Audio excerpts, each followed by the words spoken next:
be commencing on the Paris Grand Chess Tour event starting from tomorrow. But I thought since I arrived today, I thought I'll spend today playing with the folks at Chess24, and also well, use time productively, so to speak. I mean, before we start, something needs to be said, I guess, about the very, very sad news from Switzerland. Viktor Korchnoi died this week, which is obviously a huge loss for the chess community. He was a brilliant player, and a tremendously interesting person, a very controversial person, of course, but a tremendously interesting person. People who have known him had known him much better than I had. I mean, the tributes are coming in from everywhere, understandably. I have my own stories of encounters with Korchnoi, but I don't want to spend too much time recollecting those. But I mean, my first encounter with him was, I think, in '95. I won my first ever game against him, and he didn't say anything to me after the game. And as some of you probably know, getting insulted by Korchnoi after the game is a kind of a badge of honor. Not everybody wears it this way. I know some people were terribly upset about some of the things he said to them after the games, but to me it always felt that it's a rite of passage. If you get insulted by Viktor after the game, you're doing something right, I guess. And I won my first ever game against him, and he didn't say anything after the game. He shook my hand and left. But later that day, we met by chance in an elevator. It was a Groningen tournament, '95, I think. And he looked at me and said, "Young man, you're a very, very superficial player. I could have made a draw at any point had I wanted to, but I wanted to beat you, and this is what happened." And he was right on more or less every count, including me being a very superficial player. But that was, I think, the extent of it, because the next big game we played, he beat me in a tremendously beautiful game in a King's Indian. If you haven't seen that game, it's a game I lost to him in '97, I think, in a close tournament in St. Petersburg. You should really check that game out. It's available on the internet everywhere. And he played a fantastic game against me. At one point, in a position which looked very promising for him, he paused for about an hour looking for a forced solution, and that obviously also gave me an hour to calculate things. And I spent the entire hour looking for something for him and couldn't find a forced win. And I was just about beginning to think that I might survive it. And then he finally sort of woke up and blitzed out at about a 10-move sequence, which does win by force. A very unusual and very beautiful sequence, and I said as much to him after the game. I like chess played well, and even if it's played well against me, perhaps even more so when it's played against me, because I'm a participant then. And I said as much to him after the game, and he took it rather well. I think he liked when people complimented him when he played chess well, which was often. And I never got any more insults from him, which is maybe regrettable. But yeah, as I said, I mean, there are people who are, I think, better equipped than me for doing a proper tribute to a great player. But I've been privileged to play against him, and also play for the same club as him. He was a very inspirational person in every respect. So. He'll be one of the true greats of the game forever, and there can be no doubt about that. And with that, I think we should switch to playing our own brand of chess, which is after this somewhat elevated opening to the show. Yeah, and thanks for the links in the chat. That is a very, very beautiful game. You should have a look. Yeah, and from now on, let's try and sort of lower the tone a little bit.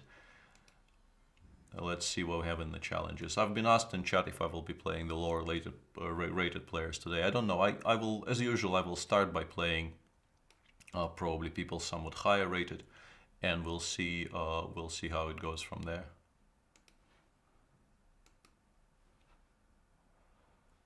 Whoops. As usual, my clicking skills are letting me down. It's probably because I'm clicking on decline instead of accept. Yeah, not a particularly auspicious start to the day. It has been suggested to me that I should probably pay some kind of a tribute to Korchnoi by playing his openings, but his openings are, the most obvious choice would be to play, the French with black, and this is not something I think I should be doing in general, because I would be doing a very interesting opening, a horrible disservice by playing it very badly. And I mean, as far as tributes go, me playing the French is probably not the right choice of a tribute. Me playing the Zemish is probably also not ideal in that respect, but here at least I feel I know a little bit. I've seen people do this. I'm not sure if this is such a great idea, but I've seen people do this and it feels fun. So perhaps I should include a6 and a4 before playing knight h5 here. I found the settings button as regards the blindfold blitz, but I don't think I will be experimenting with too many new things for this banter, because I feel, in a studio with so many things which can potentially go wrong, I don't want to sort of increase that number by trying out things I haven't tried before. This idea looks tremendously ugly, obviously, but it does make it much easier for black to push for the f5 break, which is the thematic source of counterplay in these structures. So, yeah, I'm not sure what I'm doing here exactly, but if it was strictly necessary to know what you're doing in a blitz game, it would be very difficult to play. So, turn the chess sounds down a bit. I'm not sure I know how, so I think you will have to bear with me on that front.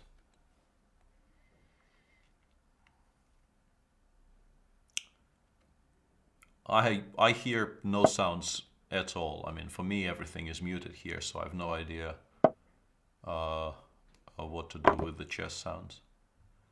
I'm not even sure what the chess sounds are. My approach here is a little bit simplistic, but I mean, after bishop d3, I might be in trouble here, because I don't see a, yeah. I need the knight to be already, to be on e5 already here. Although I can, I think, still play knight d7, and maybe things are not as bad as I originally thought they were. If the knight actually gets to e5, I shouldn't be doing all that poorly here.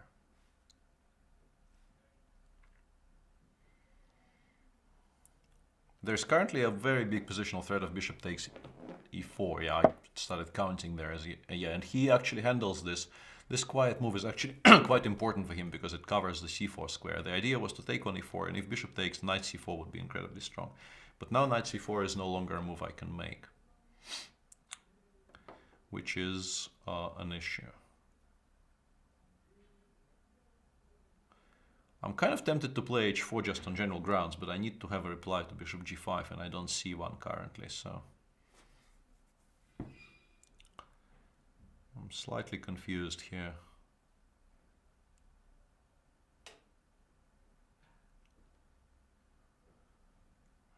Shouldn't be thinking for this long either, but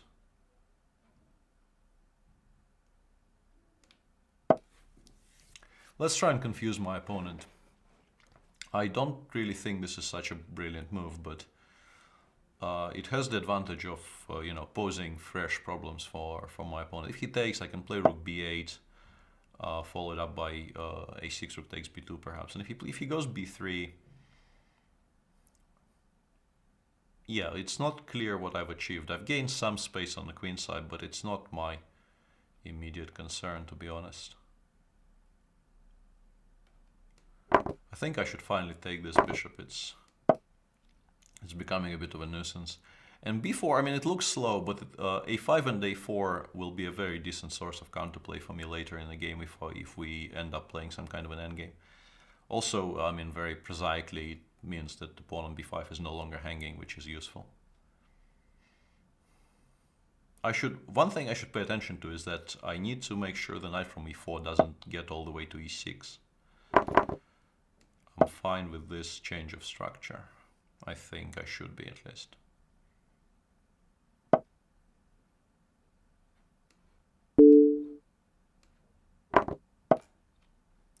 pawn on e4 is kind of weak now for him. Rook f4 is very awkward, and after bishop f4, I thought I could take, but I'm actually less happy about it now than I was when I was playing this sequence. I'll throw in h4 just sort of once again on general grounds to stop queen g3. And I'll continue sort of harassing his pieces a little bit here.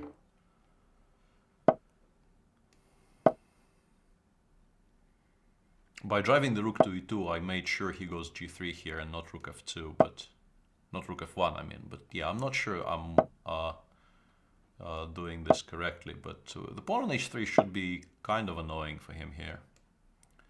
And let's start on our a5, a4 counterplay, because he doesn't really seem to have too many active moves here. I think I can afford to do this. I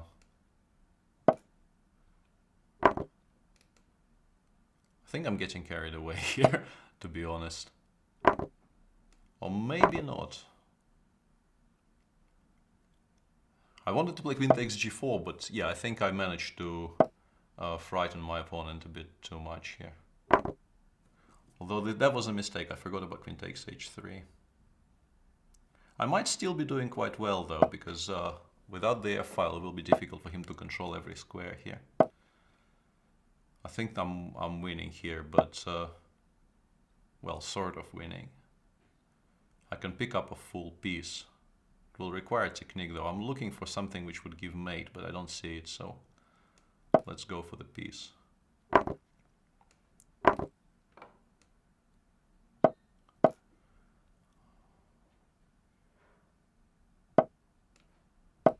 Yeah, this should be sufficient, but I think I was playing somewhat against his clock there, somewhere around a5, a4.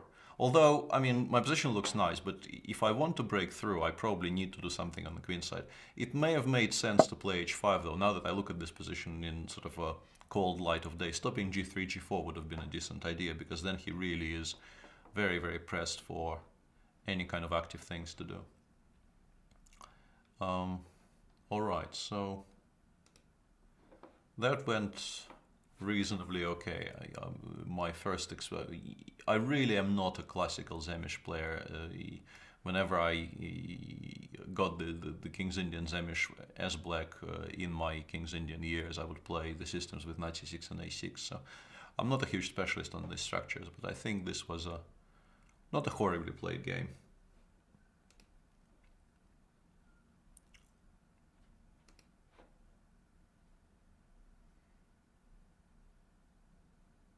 Not sure why it lags so much when I click on accept. It's causing me issues right now, because it seems like I've already accepted a game and it should start, but it's not actually starting, which is very, very confusing. Okay.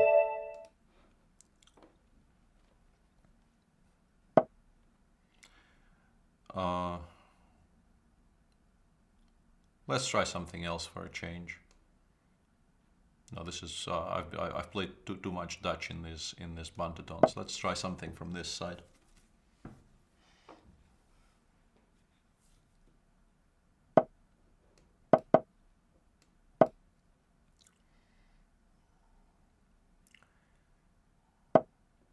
If this is the reply White goes for, this is obviously a very, very playable opening. There's absolutely nothing wrong with developing like this if White doesn't try to punish you straight away. Of course, 2e4 is you know, by far the more critical reply to any type of opening like this. Sadly, I think objectively I should play d5 here, but I really, really don't want to, which should be, you know, reason enough not to do it. If you can't allow yourself some liberties in a Banter Blitz game, then you're really doing something wrong.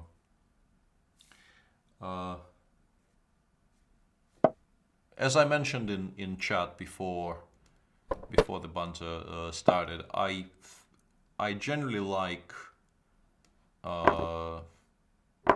some things which are sort of not 5-0 but slightly slower than 3-0. But 3-0 is fine. I have no objection to 3-0 in general. 3+2, let's say, or 4-0 are probably my favorite time controls. In here, I need to pay attention to the c-pawn breaks, and also I want to develop the knight, but I don't want to allow knight c6, which is why I made this waiting move queen c7. Knight b7 will be next against almost anything.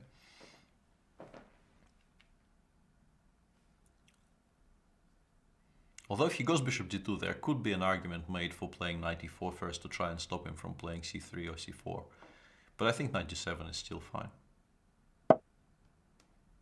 I think developing this piece as fast as possible maybe is more important. If he goes c3, I can play knight e5, knight c4, for instance, in reply, or knight e5, knight e4 is also playable. The immediate knight e4 is a move. Okay, let's see where this queen goes.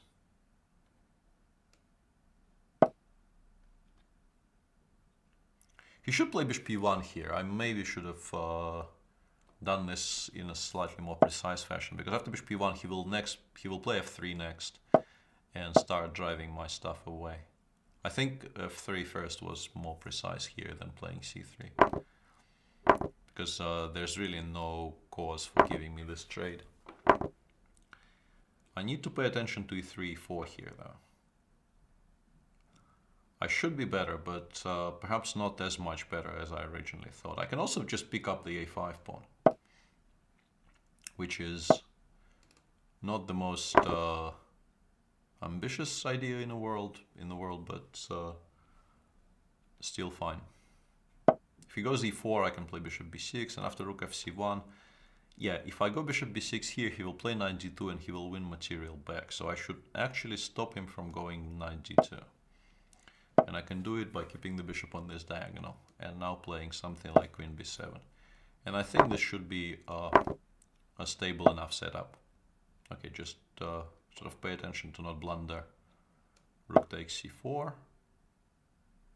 Knight f5 will be slightly annoying, but I think I can even play g6, because really he has no, you know, the only piece that does anything on the king side here is this knight on f5.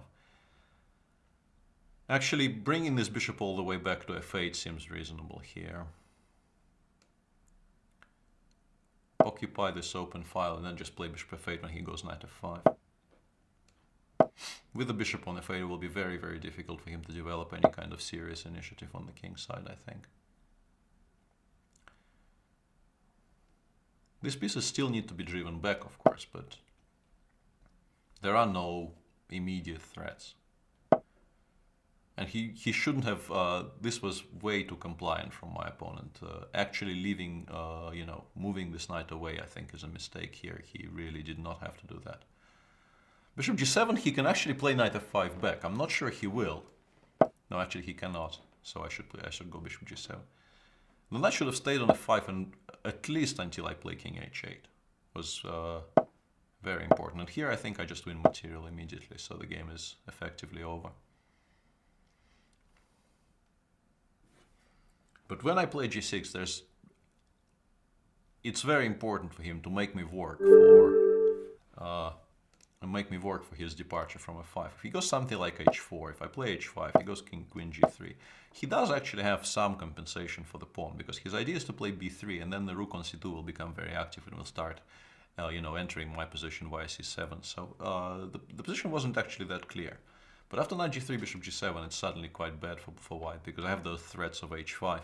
And if he plays something like knight df5, I can play knight e5 first, and then I will be able to take on f5 because I have knight g6 here. So that's that. Doing okay so far, surprisingly. I had to wake up at about 6 today to get to my flight to get to Hamburg. So I'm not at my freshest objectively, and I wasn't, you know, holding out too high hopes for the beginning of this banter. But I seem to be doing okay so far.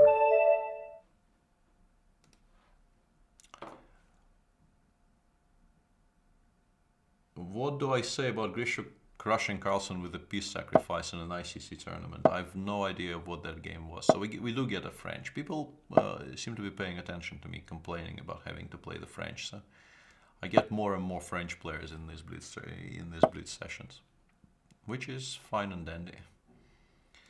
I will continue suffering, especially today when, you know, French probably should be a kind of a motif, but not French played by me. This variation I actually studied a little bit when I was younger. I'm trying to remember. I think I'm actually supposed to trade the c7 bishop, not the light square bishop. I think it's important here not to give black that trade, because then the dark square bishop returns to b6 and becomes a very, very good piece for black for the later game.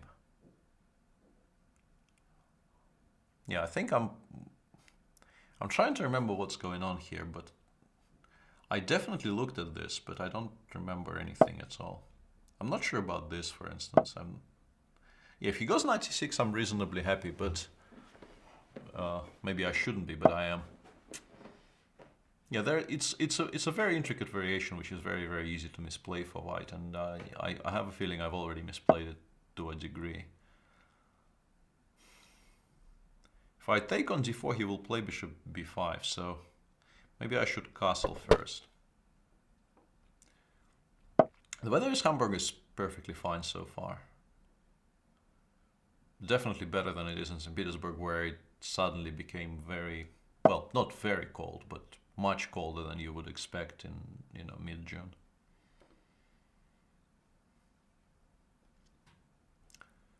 I would like not to end up with my bishop on b2 against one of those knights, which is why I will probably be taking on d4 with a bishop regardless of what my opponent does. Or at least I will be trying to take on d4 with a bishop to at least try and force him to recapture on d4 and leave me with a nice blockading knight on d4. I think taking on d4 with a knight in most cases here would be a mistake.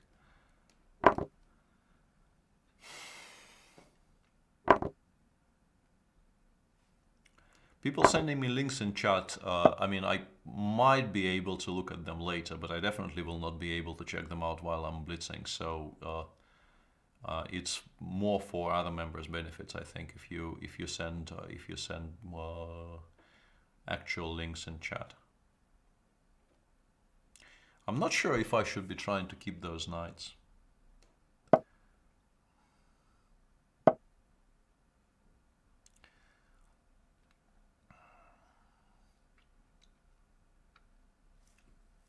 Of course, I would like to go a4 here, but it loses a pawn.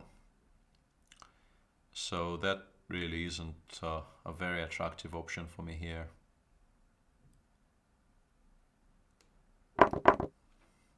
I think what I should do here is to ask him, okay, I know where my king is, but where is your king going here? He probably should stay in the center, but then maybe I can later in the game engineer some breaks. But generally speaking, I'm not... if anything, I'm probably worse here. Definitely not better. I don't like knight e7 though. I think he should not have given me the d4 square this easily, and also it seems to just give me the b5 pawn for no particular reason at all. He will still have compensation because his position is very solid, but at least now I have something to look forward to. You know, endgames will be better for me, and so on and so forth.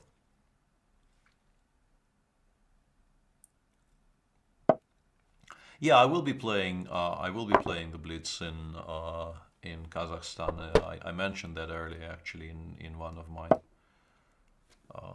earlier broadcasts, if you can call them that. So I haven't seen the entire list for the event yet, but yeah, it promises to be a very interesting event indeed, and I'm looking forward to it a great deal.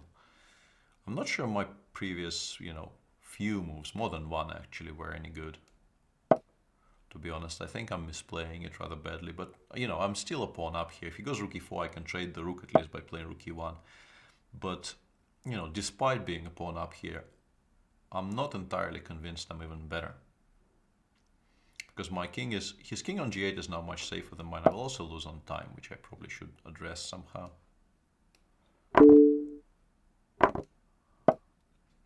This was a bit of a panicky decision, but there is a justification for it. I'm trying to sort of solve my positional issues by transferring into an endgame, which I will, as usual, lose on time. But yeah, suddenly I'm, on the board I am currently doing very, very well, probably completely winning actually, but yeah, rook d7 is not ideal. After rook takes d8 and b5, I think the a pawn just queens, but I would also lose on time anyway. Here, I mean, takes, I go b5, king f8, I go knight b4, and then the a pawn just becomes a queen. But with 9 seconds, I had no shot in hell of actually completing this mission successfully. Yeah, the French strikes again. I don't play it that badly, but I do play it slowly, much slower than the other openings, which will eventually result in me doing things like I did in the later in the game there.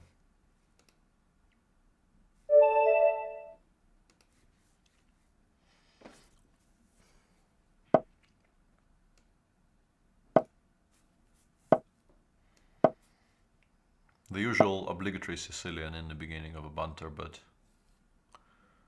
yeah, people playing c3 should not be allowed.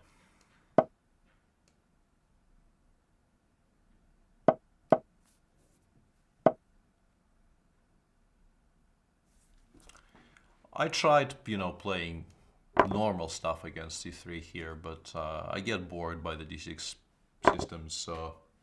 Whoops! I'm playing a non-premium, which is a mistake on my part. So, and I can't even abort that game anymore. Let's hope for a draw. See if I get a rating rebate there, because I'll have to resign otherwise. Sorry guys, yeah, that was a mistake on my part. I'm so unused to actually seeing non-premium challenges in that list, so I got careless. My bad. My bad. I will try not to do that again.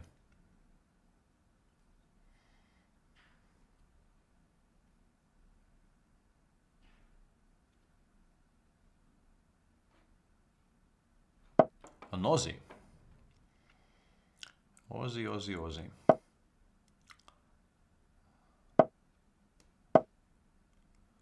This would be a good time to try out my horrible fake Aussie accent, but I think I'll spare the viewers.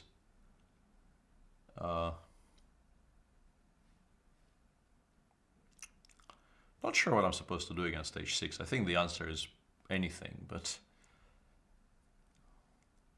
he's sort of trying to play a Rossolimo Sicilian with an extra tempo, but maybe we shouldn't be giving him that. It's a bit of a radical reply to what he's doing, and probably also not very good. Yeah, I don't like e4 here. I think it was a mistake. Once again, I mean, my position will not be horrible, but doing it with the bishop steal on f8 just makes no real sense. You should at least wait until black plays bishop b4.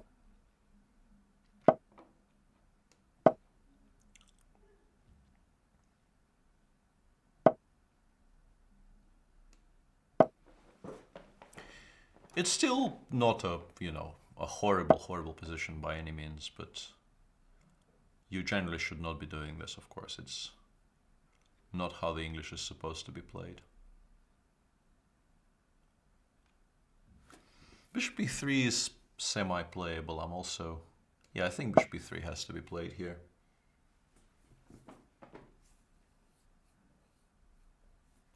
That's actually Max Illingworth.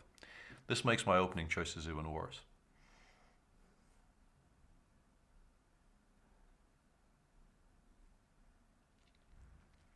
The problem with this setup is that I'm not sure if I will actually want to take on d4. I probably kind of have to, because nothing else will justify the previous play.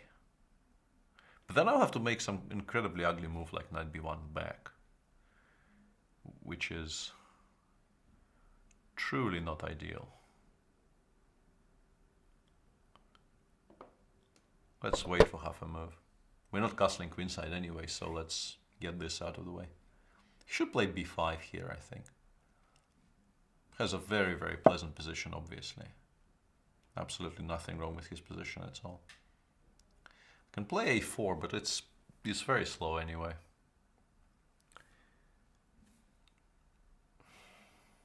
Can I do something clever with the... Yeah, I'm trying to calculate bishop takes c takes b5 followed by bishop takes d4 and then maybe knight takes b5 and d5, which it will lead to an interesting game, but I'm probably also worse there. But sort of for science, as they say. Let's do this for science.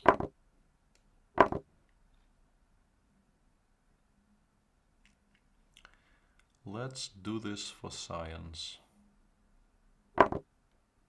Bishop takes h3, for instance, looks very strong here. He could also play g5 and bishop takes h3, but I think the immediate bishop takes h3 is even stronger. I will have to play some kind of a position a pawn down there, but I will have compensation because his bishop is kind of dead.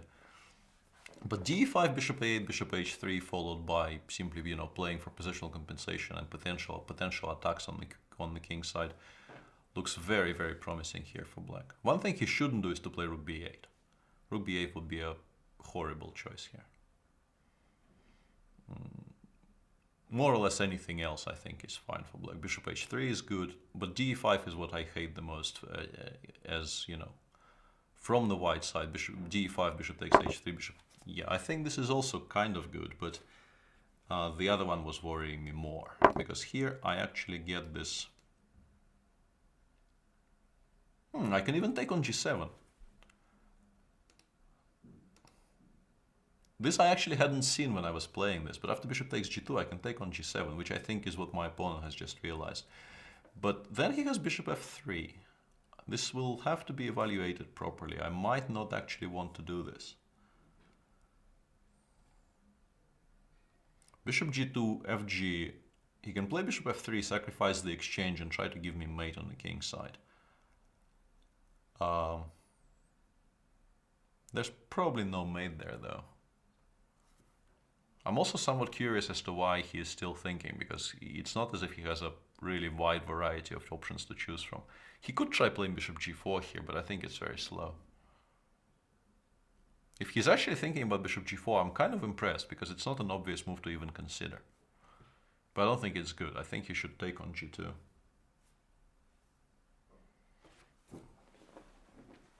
And I think I should take on g7 once again, sort of for science, because I think it's the more principled way of playing here. And it will be more interesting to watch. But I do feel like I'm playing against a disconnect here, because nobody really thinks for a minute and a half in this position. Or not.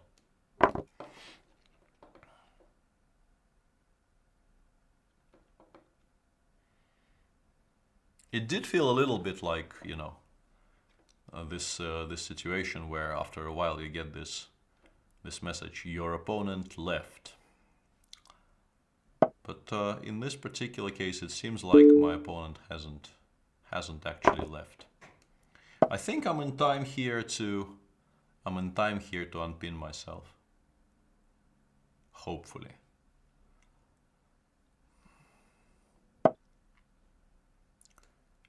I think I should even start maybe with rook e1 first, because in some positions I will definitely want to play queen f4, not knight f4, but even knight f4 should be okay.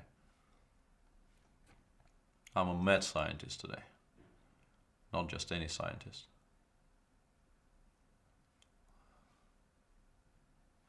I'm wearing my England cricket t-shirt as a polo. This is not a t-shirt, it's a polo. I normally only wear it on match days, so I'm not doing it correctly today, but I thought I'll wear it anyway, despite it not being a match day, because... Did I blunder something here? Queen c8 or something? Whoa, very impressive. Very, very impressive from my opponent, but it's also not mate, I think. I think I can do this, right? But I'm extremely impressed by my opponent's play today. He really is doing, you know, the right thing here and playing the most interesting options, but yeah, he will end up getting punished for it, but he played it in a proper spirit. How do we convert here? What's the cleanest way to convert? I don't really want to allow d3.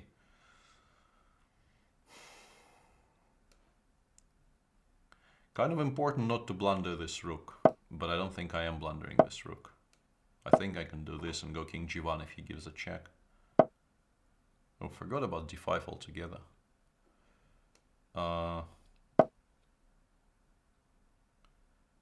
This could go badly for me, actually. If I go queen b8 check and take on b6, he goes queen h5 check and d2. I think I need to do this. I might still be okay here, but yeah, I've not been... This has not been the cleanest way to deal with this whole issue. But I think I'm winning in the final position though, so I don't feel particularly bad because I think here I'm actually winning. Despite, you know, probably having a cleaner solution somewhere along the line. But yeah, this was kind of interesting. And as I mentioned just briefly, in this position, had he played simply d5, bishop takes a8, bishop takes h3, bishop g2, takes, and now just let's say queen d5 check, I go somewhere, I don't know, probably g1, and some move. Some move probably being something along the lines of knight g5 followed by a 5f4.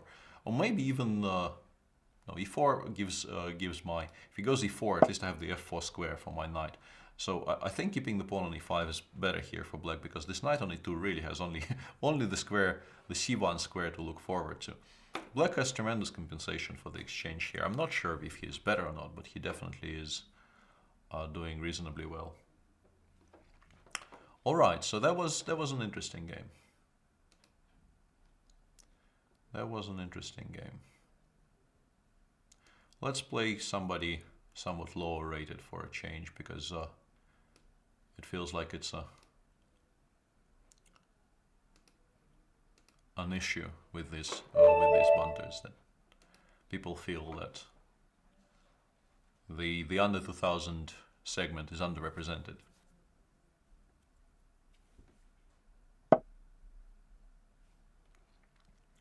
Am I missing out on something important in chat, I wonder? I only see the last 3 things in chat, which is people want the Benoni. How do I even get the Benoni?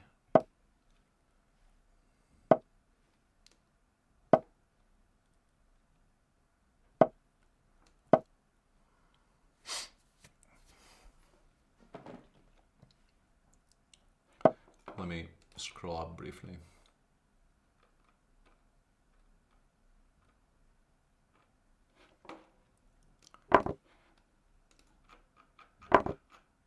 Yeah, we could discuss England versus Sri Lanka for a while, but I don't think there are too many people out there who really want my opinion. And it has been a bit of a disappointment because, you know, Sri Lanka is quite clearly, you know,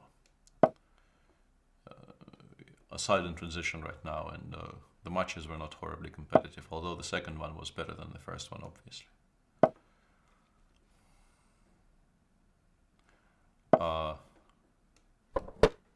Discussing Whispers of the Old Gods, I think it's too early for Whispers of the Old Gods discussion as well. I don't think I like the current meta that much, to be honest. But let's perhaps postpone this.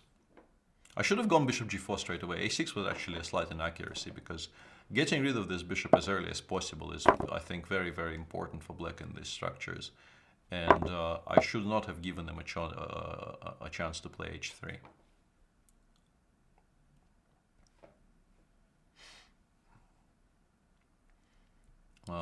I don't really want to repeat myself too much on the subject of the Carlsen-Karekin match. I think I covered that subject sort of more than once, because questions kept on coming in during the Banter-ton. So yeah, I'm sort of on the record with my opinion on that subject, and it hasn't changed since. I'm not sure about this early c4. Maybe I shouldn't have. I think this was a bit hasty. I mean, it's very much a part of Black's overall plan here to play c4, but I think I may have been slightly too simplistic in playing it as early as this.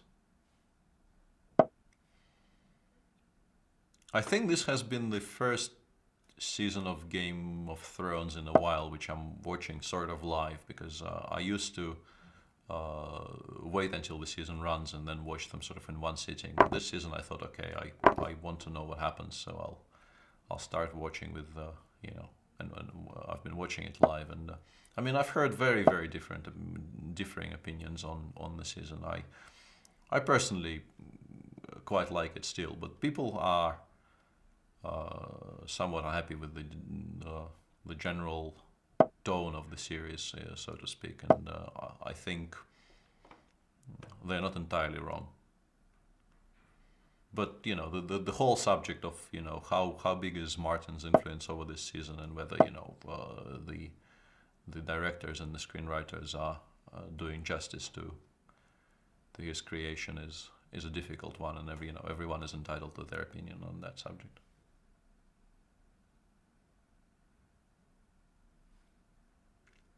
It's not a poor season by any means, but people have been sort of objecting to the somewhat simplistic characters that seem to appear in this season, and the cliches which were relatively absent from the earlier seasons.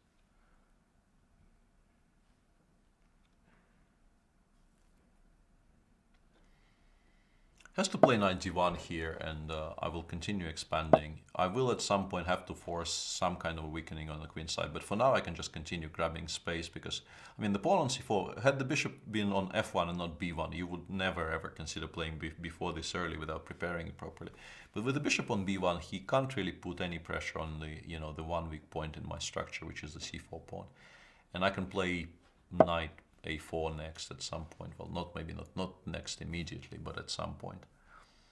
I'm also kind of tempted to play f5 at some point to try and weaken his center, but I don't think it's needed. I can play a4 b3, for instance.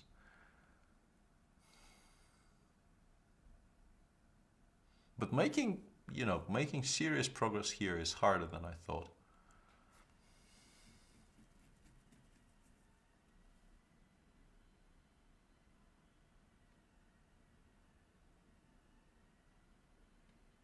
I'm not sure if I need a4 even.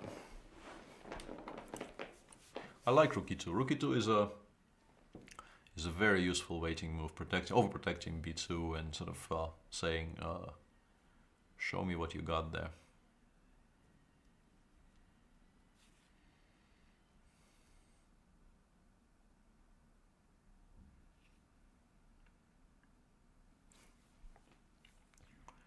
I have all kinds of interesting options. Let's try something experimental.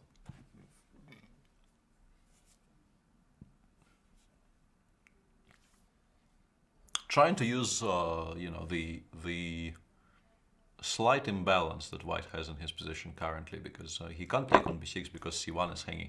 And here, once again, bishop b6 is impossible because the rook on e2 is unpraised.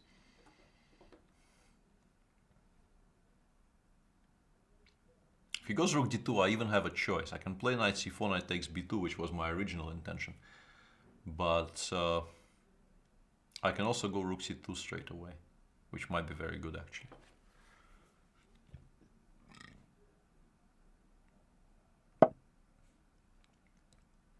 I think my opponent actually realized that, because rook d2, rook c2 could have been a huge problem for him. But this is not really much better, because he will have to give up even more space. Now I have a threat of knight takes e3 followed by bishop d4, which is, a decisive threat here. And if he goes bishop c1, my pieces continue coming in.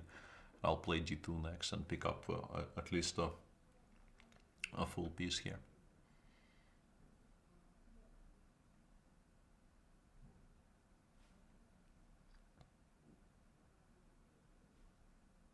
I missed d takes e2, did I? Yeah, that was... I get carried away with, explaining the general principles. I could just win in one move there. That's a bit embarrassing.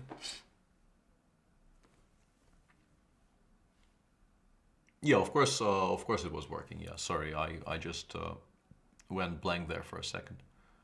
Sort of counted rook c8 as moves made on the board already, and completely ignored the fact that I could actually take on e2 first.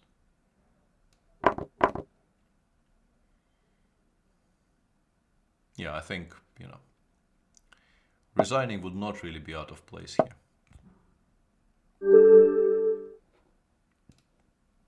But yeah, this is a bit ridiculous because d takes e2 actually. Oh no, hang on. It's not as stupid as all that because it does allow all these sort of complications. But yeah, this was a much more efficient and a much more beautiful way to win this game.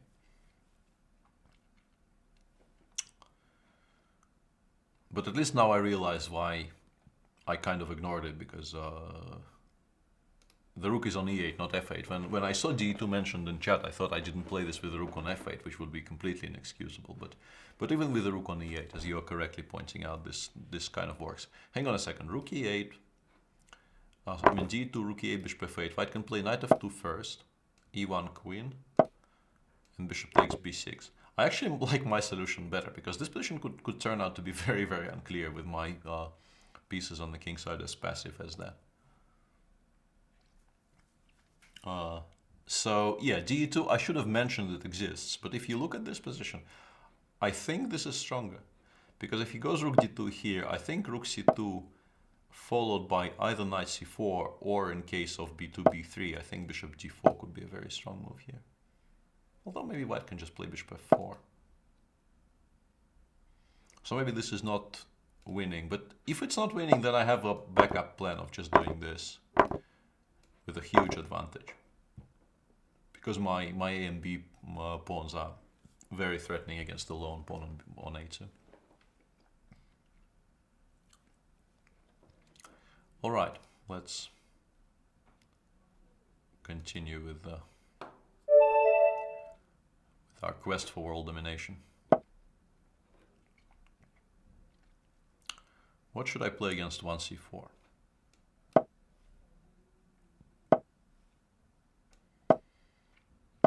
Once again, I'll make the same general appeal I make every time.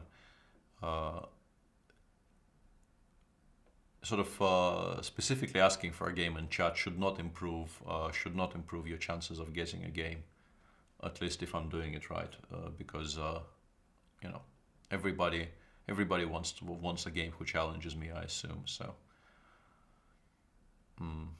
shouldn't work like this. And I do try not to pick people I played in previous Banters, but I've played so many games by this point that I don't really remember everyone.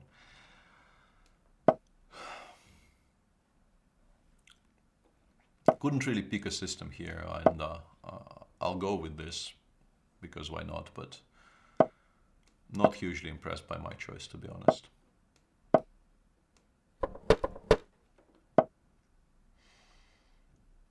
Arguably, I saved on knight c6 because normally you get this position with a knight on c6 and then it has to go to e7. But I don't really have better squares for these pieces anyway, so I have a feeling, the time I quote unquote saved here has not actually been saved necessarily.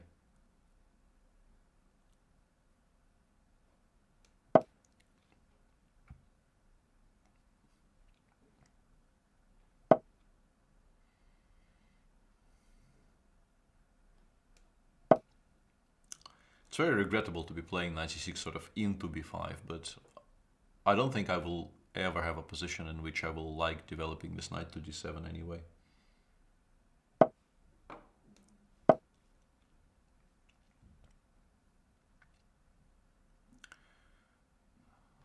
This is I think a reasonably well-known theoretical position, which is quite unclear.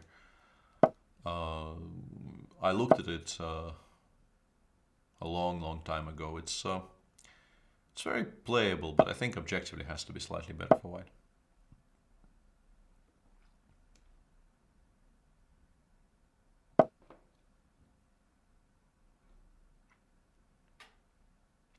Not sure about this move. Maybe sometimes they just play b6, but I was maybe slightly late. Maybe I should have gone rook b8 so that I'm prepared to play b6 when he goes bishop a3, so that he doesn't even get c5. I have a feeling it may have been a bit of a misplay there. I'm also playing a bit too slowly for this game.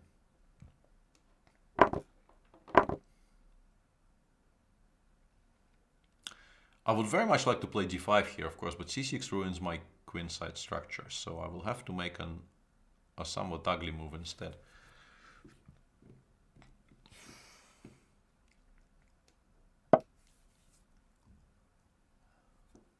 Should have gone rook e8 as well. I actually told myself I should go rook e8 and then went rook f7 anyway.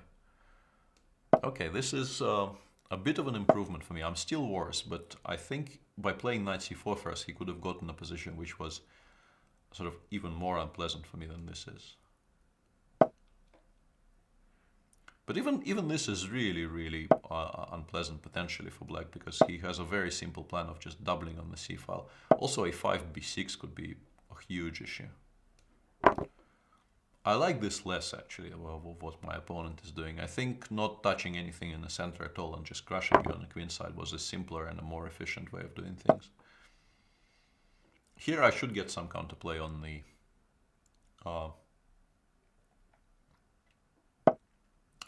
the king's side. A lot of counterplay after e3. I think he's lost the thread a little bit here. He should not be giving me any targets at all on the king side to play against, which is why, you know, opening the e file and now giving me a very easy opening on the f file were, well, objectively put big mistakes, I think. I feel like I should be crushing through now, which is really not a state of the game which I considered to be possible 5 seconds ago.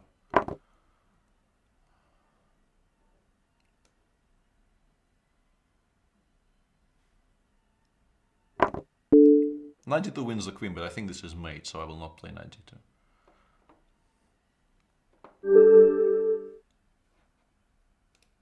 I think this is like mate in 3 or something. Queen takes f2 and then... no, knight d2 has not been missed. Giving mate is kind of more important than... Yeah, if you mean this position, I honestly think playing f4 is much stronger. Because f4 is...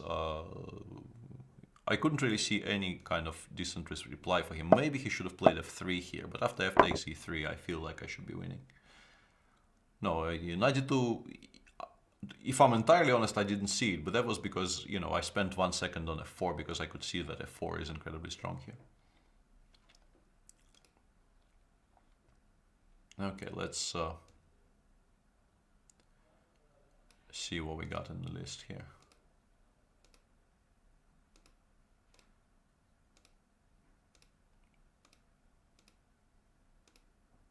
Too many challenges to go through all of them, yeah, as usual. I'll try and look for something which is slightly faster than 5 minutes then, maybe. For a change. Let's play some proper openings.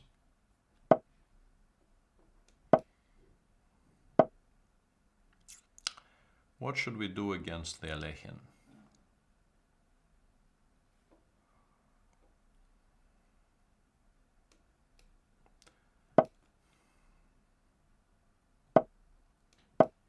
I'm not sure what I'm doing here. I'm also not sure why I'm doing what I'm doing, but once again, that's a very normal state of affairs. I should have gone for the classical 4 pawns, but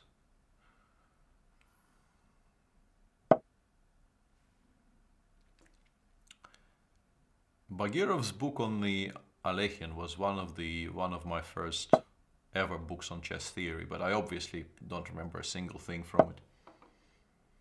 I'm not sure about c6 and g6 though. This does feel a little bit slow to my eyes.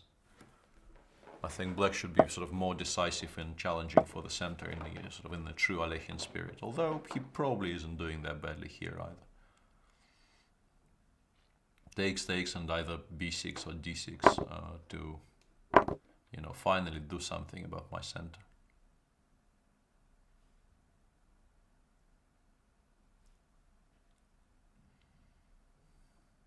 But yeah, I think black cannon should be a lot faster here, and you know, playing like this really kind of, I don't need a second invitation. This looks very, very promising because he really is incredibly poorly developed to, you know, meet an immediate attack on the king side. This should, by rights, this should be crushing. If it's not, I'll be, you know, very, very disappointed.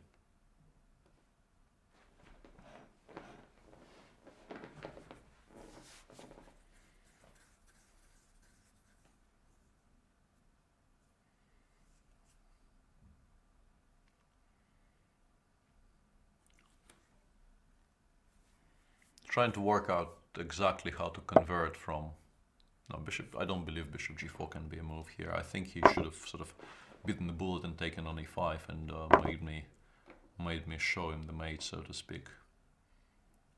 Queen d3 is the first thing that comes to mind, but then he has d5. I forgot about d5. Queen c2 maybe to play bishop d3.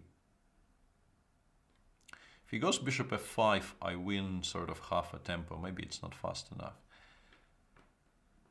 What are my other options? I can play rook h4, but once again, it doesn't feel like I'm killing him immediately, which is what I would like to do here. I think it has to be queen c2. If he goes d5, I can play bishop d3, which should be very, very good for me because the center is then very stable. And I should have enough time to do something on the king side. And this, yeah, it does feel a bit slow, and he now has a time, let's say, to take on c5 if he wants to. But then I can play knight h4, looks very promising, for instance, with seemingly crushing attack on the king side. Or bishop g5 makes sense, because after knight h4 I think he will play e6. g4 makes some sense, but maybe not. g4 is very interesting here. Let me try and calculate for a second. I like this a great deal. If I'm wrong, I'm wrong, but I just want to show you, I want to show you a line which I think is quite attractive aesthetically. This is what I'm trying to do. Queen d7 will be very, very sad, because I think queen d7, it doesn't save him the game, but I think it prolongs it and also ruins my fantastic plan to give mate in 3.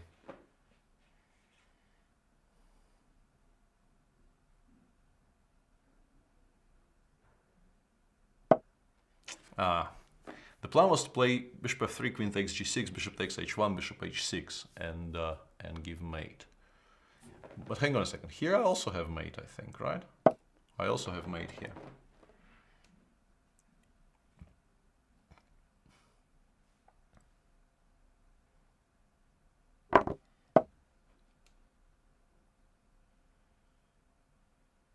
Well, not actual mate, but sort of mate.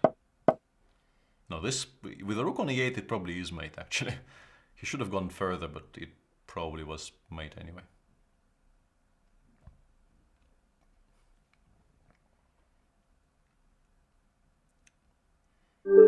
Yeah, this seems to work.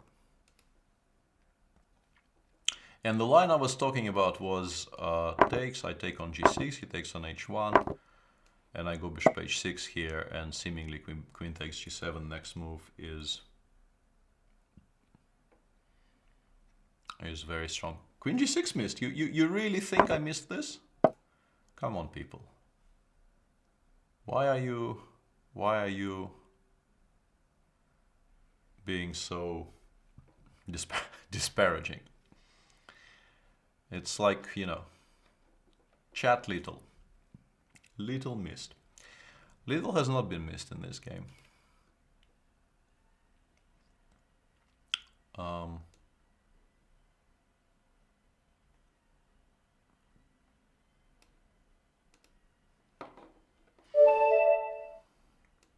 Let's play some more open openings. Alekhine is a very playable opening for black. You do need to study it quite seriously to know what you're doing in many variations, and you probably will not be better out of the opening if you're playing against serious players, but it's very playable.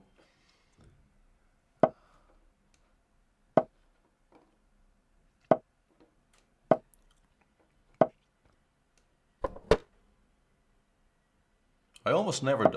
I actually struggle to remember if I've done this even once in Banter Blitzes, which is weird. I generally don't play my actual openings with white in Banter Blitz. With black I do occasionally, but not with white. What am I supposed to do here? I think I am supposed to play... What am I supposed to do here?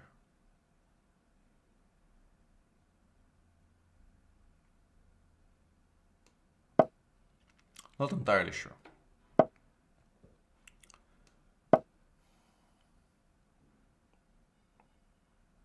I have a feeling this is what I played against Vichy in the candidates, this precise move over the castles and bishop b7.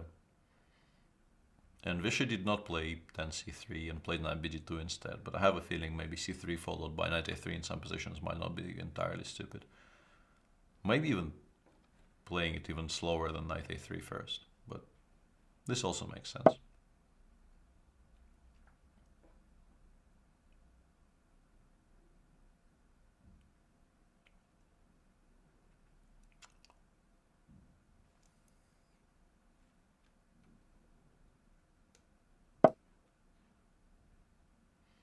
Yeah, I think knight a3 was not the most precise move in that position, and black should be doing quite well now, because he is in time to go on knight a5 and c5, which is something you don't really want to allow if you're a white in these structures. It makes black's life a lot simpler.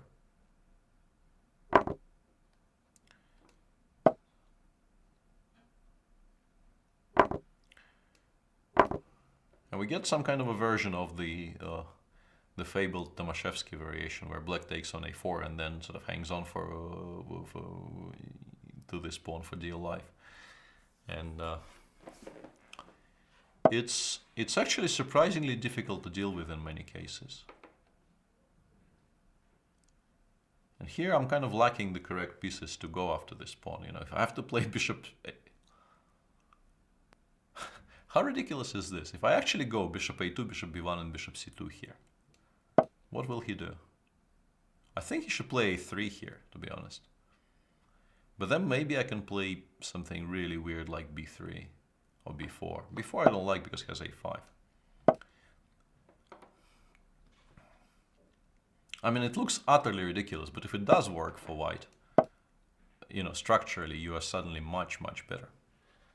I think he decided not to ask himself what my idea is when I played bishop a2, which is going to backfire here.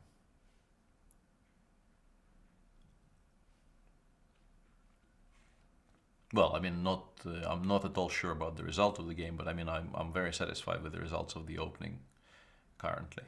And had he played bishop a2, a3, I think the position would have been much less clear. The answer to that question, Neubauer, is I had a haircut.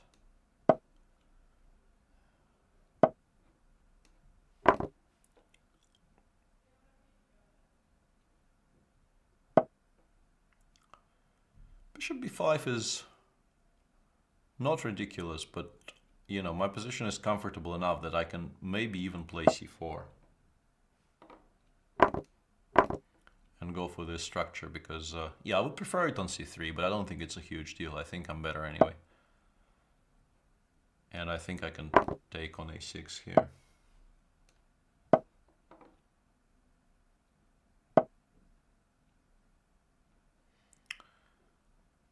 And now I need to find a way to consolidate properly, and I'll be okay. Like maybe I mean, it's an ugly move to make, but it's more important for me to be able to play bishop b3 here than anything else, which is why I made it. And now I can play something like knight g2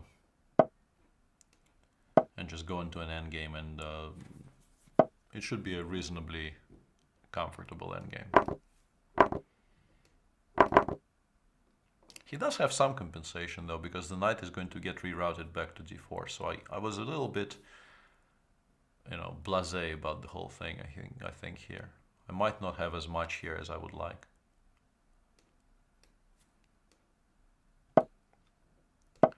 Should also speed up, I think. It's kind of important.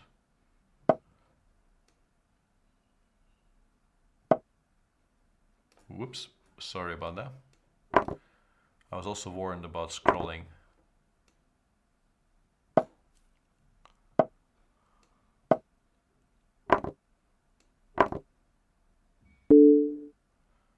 Yeah, okay. I think I'll take this draw because the position is now equal and it has been a reasonably well played game, but yeah. Or maybe not. I don't know why I'm doing this. But I mean, I'm not better at all here, and if I take on e5, I actually lose a rook, so. But people never, people never actually give me those draws, so I don't know why. But okay. Wasn't a complaint, it's just a statement of fact.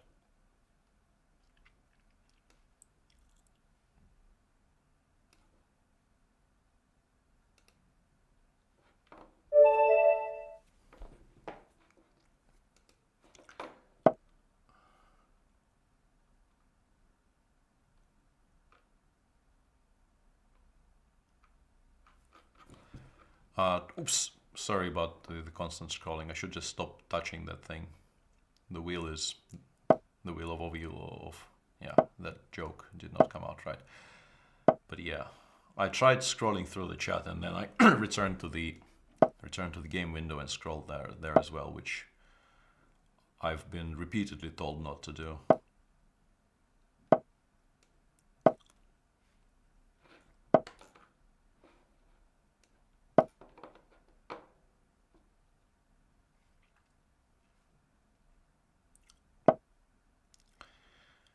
I've played this on more more than one occasion in Blitz games, but I don't really know what I'm doing here. There are people who are huge specialists of this line, you know, most notable probably being Tiger Hill, a person who is a great expert on all things modern, has written a book and everything. I, on the other hand, just play it by ear and generally get into very horrible situations.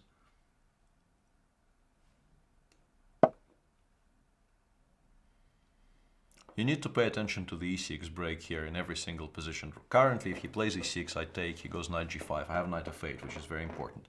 But that also means that if he, let's say, starts with castling, I can't probably reply to it by playing castles myself, because then e6, knight g5 will be very strong, because I don't have knight f8 in those positions.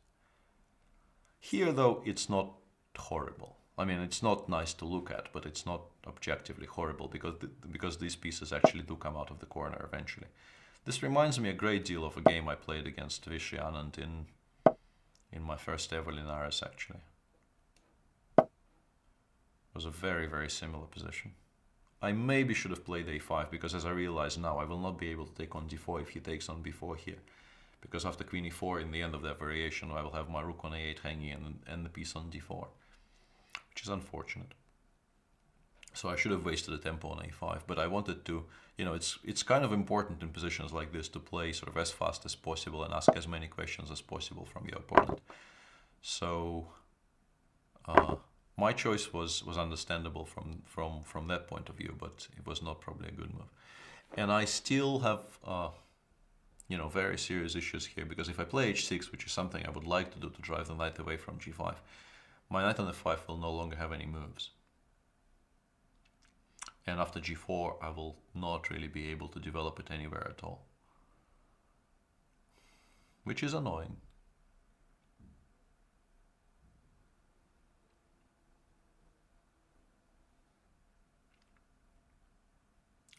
Not sure I like my position at all here. I think I may have been slightly over-optimistic about my chances here. And maybe knight f5 was wrong for more than one reason, actually.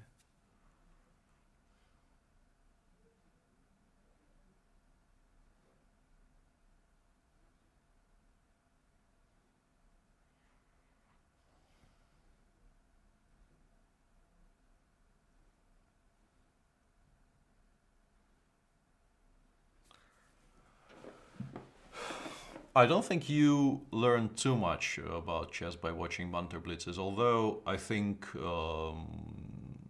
there will be, in the 3 hours I'm planning to stream today, there will be some bits and pieces which will be useful to you, and it also has a certain, entertainment value, I hope. But, in terms of actual learning, I think there are better ways to learn chess. This is an incredibly unpleasant move to make. Like, seriously ugly move to make, but I feel I have to, because I feel I absolutely need to have the d6 square for the f5 knight. I did not believe I could actually finish development without doing this.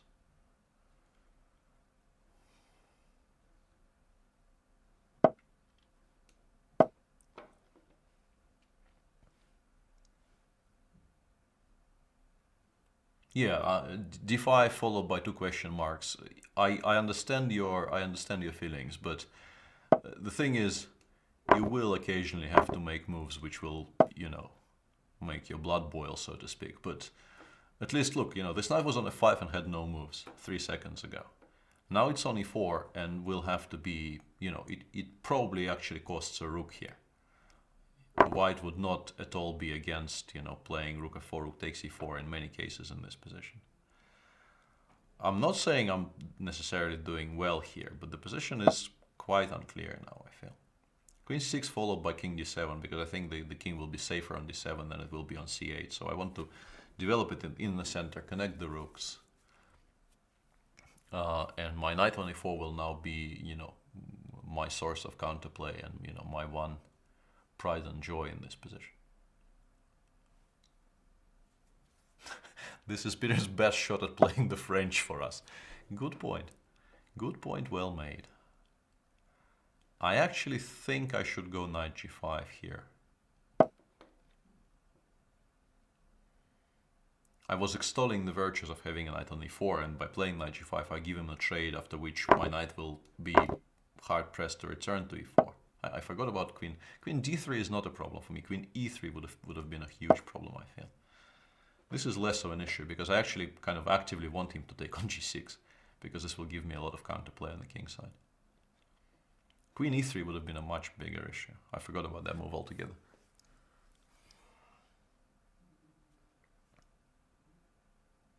He should actually still return to it, and this I don't understand at all. First of all, rook h3 is...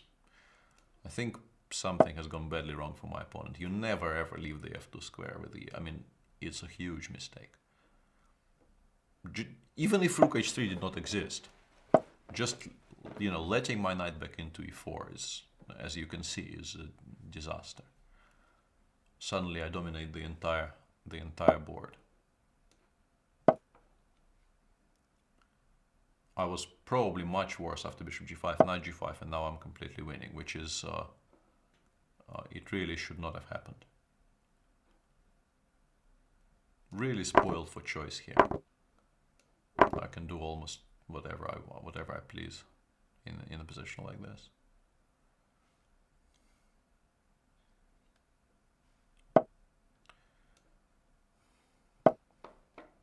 And once again, look at the king on d7. This is, the plan was sort of sound when I played d5. The problem is I should have gotten severely punished tactically somehow after I played d5. But the general outline of a plan I had at that point was, I think, correct. I should somehow be winning by force here, but I don't see it.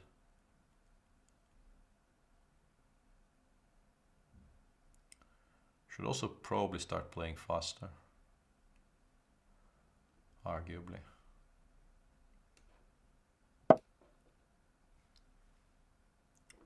Let's switch to the other side. I'm not sure if I'm doing this right, but...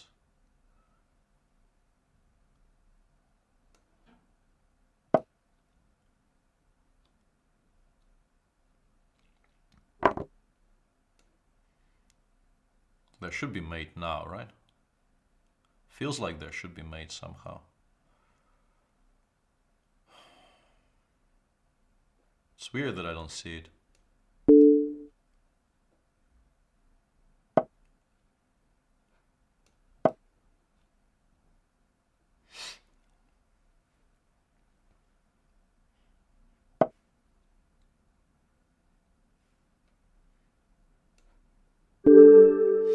I did find some kind of semblance of mate though. But yeah, the position I got, I mean, already bishop knight f5 was probably, I wouldn't call it a mistake as such, but when you make a move like this, you need to think a bit further than just, you know, it's a developing move, you should make it, because it actually made my life slightly harder because I had to deal with the threat of h4, sorry, g4 driving the knight back.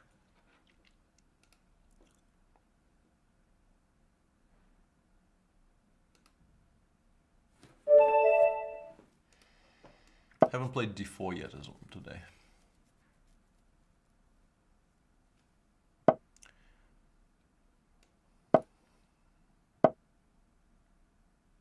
What shall we do here?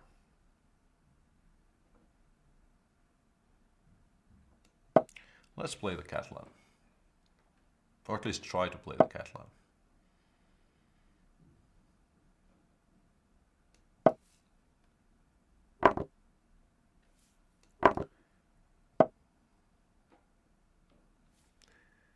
I think I'm supposed to start with knight c3 here, although I'm not entirely certain about anything in this line.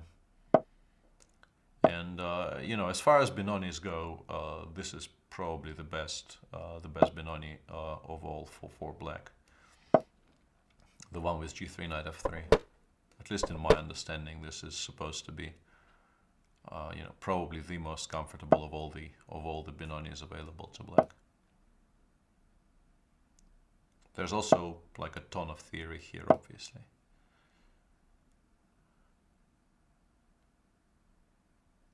Lots of, you know, very good, very important games played by Vugar Gashimov, who was perhaps, you know, the single biggest influence and the reason Benoni started coming back.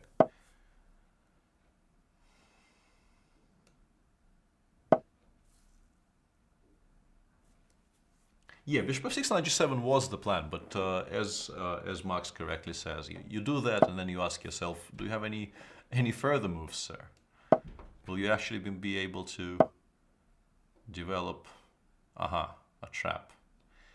Yeah, e5 was played slightly too fast. My opponent has not really demonstrated any mistakes up to that point, and I should have asked myself why he is so happy to give me this. The trap, of course, is that if I play rook a4, he has bishop takes c3. I'm still not sure he should be so happy about all these developments, because I get to chase his pieces around here.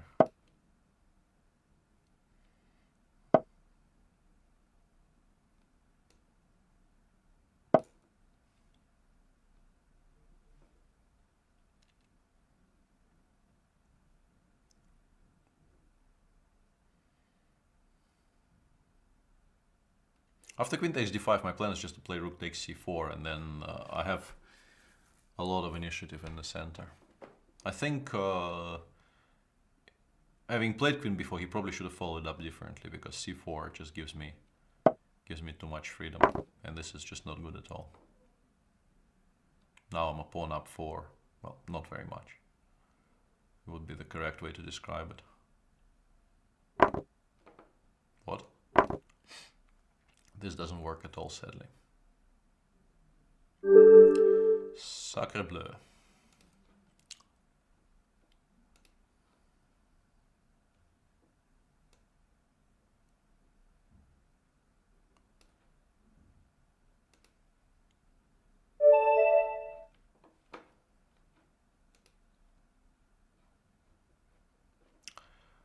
Let's, as usual, I should play at least, you know, I should play every single first move at least once in these things. Do I think the rating system has to be changed specifically to work against MVL playing more white than black in the French league? I most certainly do not. I don't think he was even abusing the system very much, and you know, it definitely doesn't warrant, you know, wholesale changes in anything. His team did what they thought was best to maximize their, you know, chances of doing well in the tournament, which they're perfectly entitled to do. And no, I don't think. I mean, it would be a huge overreaction if. Yeah, this is actually why I picked this opponent. I thought this looks like a warlock, so I should play against him. That was my entire thought process when I was scrolling through the list. I'm kidding you not there. I thought this looks like a warlock, so I should play against the warlock. Okay, so we got this very symmetrical pawn structure, and now the question is, because my bishop is slightly better than his bishop, at least on paper, so to speak, I should be slightly better, but yeah, nice pun there on the, it was not intended, the maximize their chances, that happened by accident, absolutely. I think I should actually castle queenside here and go for something direct on the kingside. It looks a bit weird, but I think that's the way to play here. And if he goes b5, I will just take twice. But if he continues insisting, I had this idea that I can actually... I'm having second thoughts about all this, but what I can do is just ignore it altogether, I think, and play something like rook dg1. He should go knight h5 though. I'm slightly unhappy about this because he can play knight h5 here, and I don't have a very happy response to it. But if he just goes b5, my idea is to play d3 and just say to him, you can have a semi-open file on the queen side if you want, but I'm just going to ignore it and feel reasonably happy about it. This is an interesting plan, but I don't think it's fast enough.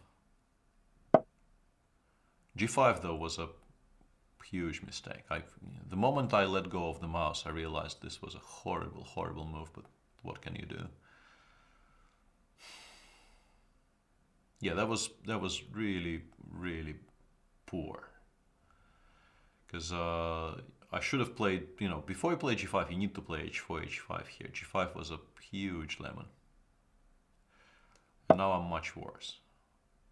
Because I have really no way to prevent the knight from landing on f4.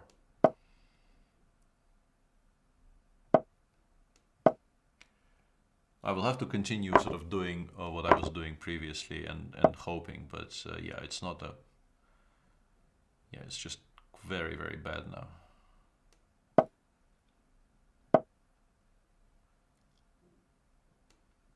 Also, obviously, we'll lose on time, but that's, as usual, that's completely immaterial and, you know, has no bearing on anything.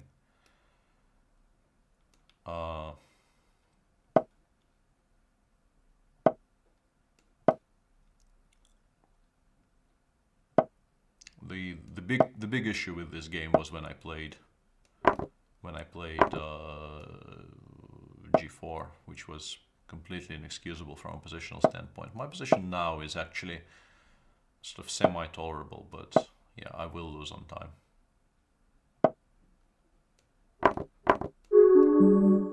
Yeah.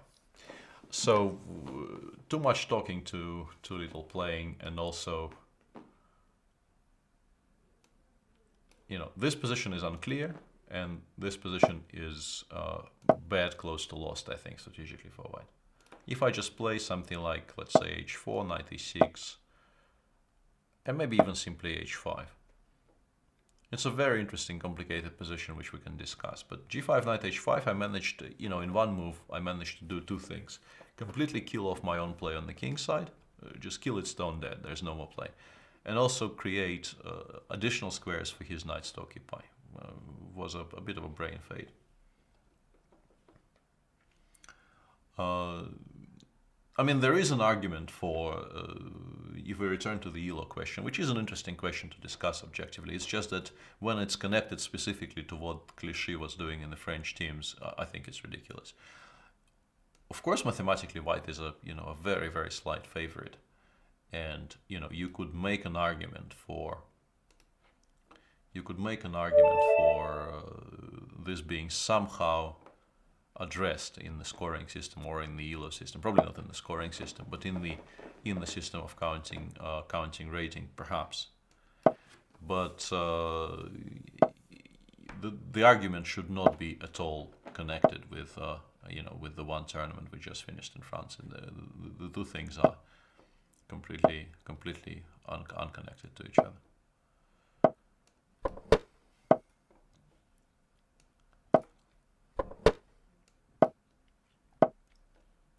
Bishop f4, I was told I'm supposed to reply to by playing h6 here.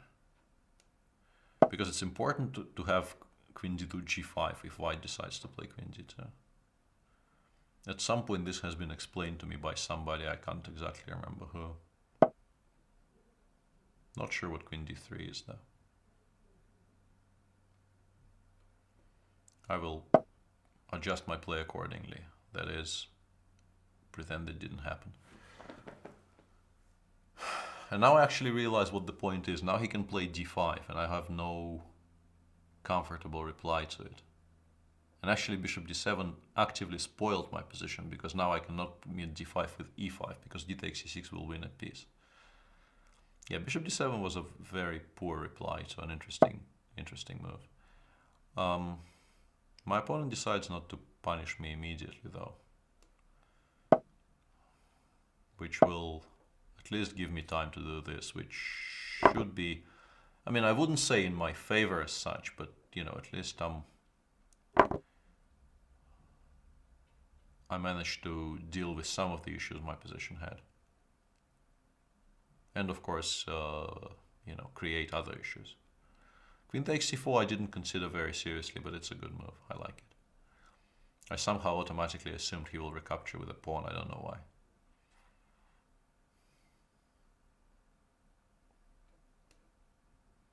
Is this at all possible?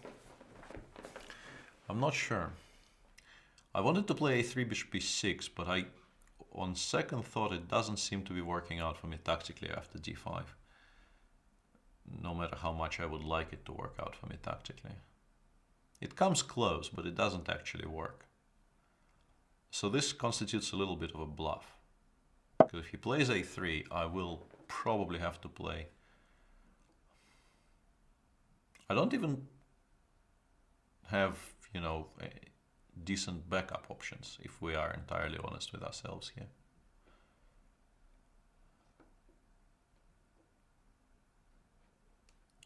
That's the biggest issue.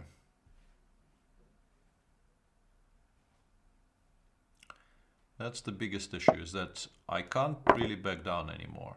I have to enter this and look for ways to continue. c6 and rook c8. Hang on, isn't... Ah, maybe I do get away with it. I actually do get away with it. Cool.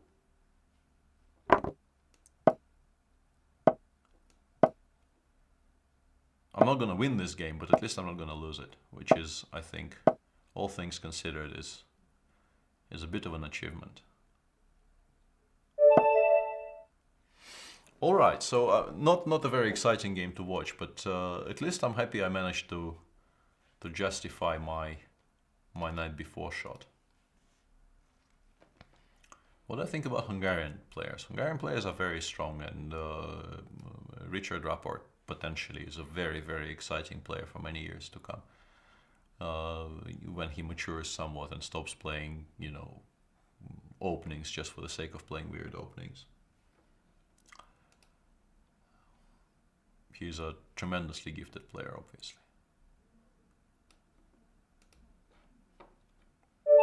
So we're sort of halfway into the session. I will talking about offbeat openings. I don't know why a3 is so great. no idea who that is. Mousing over his name did not really give me any additional information.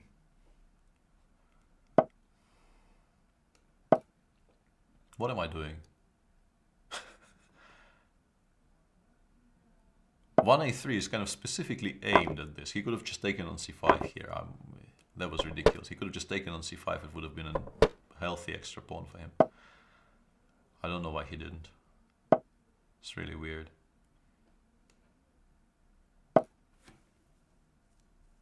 I'm not sure I need to exchange these bishops, but sort of on general positional grounds, it's not horrible for black. Did I just blunder the e7 pawn? Probably not.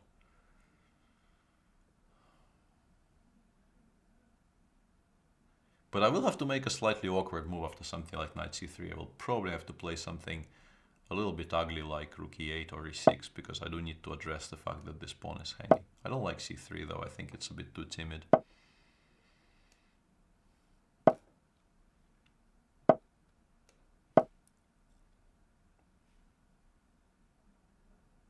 He should go a4 here. I think it's important for him to start gaining space on the queen side. I think rook ad1 once again is a little bit too sort of general, what's the word I'm looking for? Not concrete enough. He is not really addressing the issues the position presents him with. Now I'm very happy with my position objectively. I think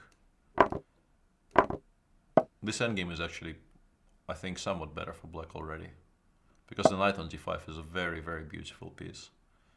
And I can... One thing I shouldn't do is blunder bishop takes d6 there. It's important.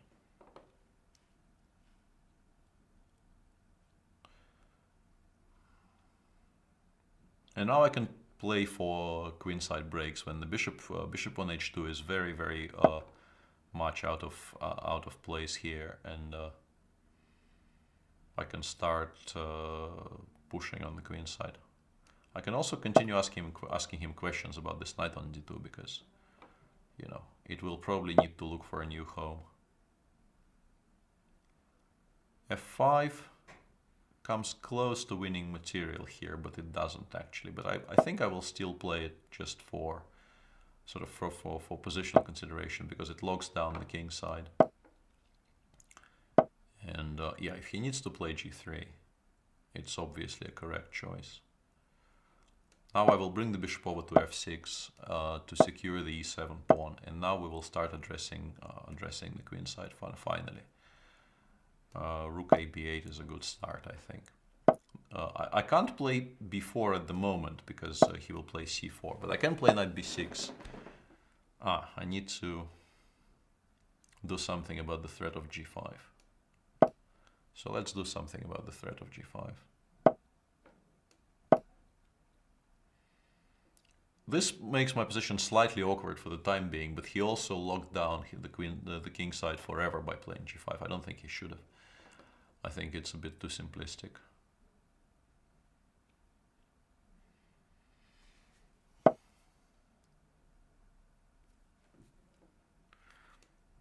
And now I can start opening up the queen side.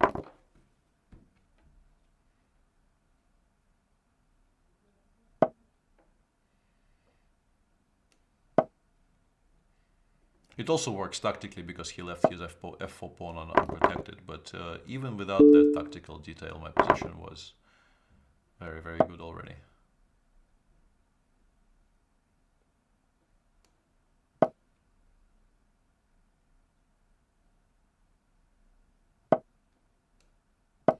I should be able to collect more material here. I should not blunder knight a5, knight c6 though. That's, you know, the one tactical idea he has which I should pay attention to, but should be possible not to blunder that. Whoops, missed knight d8 check, of course, but even that will not actually change the assessment. Hang on, king d7, knight f8 check. It's a little bit awkward now, but yeah, it's I forgot about knight f8 check, and now I have to do something about this. I have to play knight c7, I'm really, really sad. Let's not do that.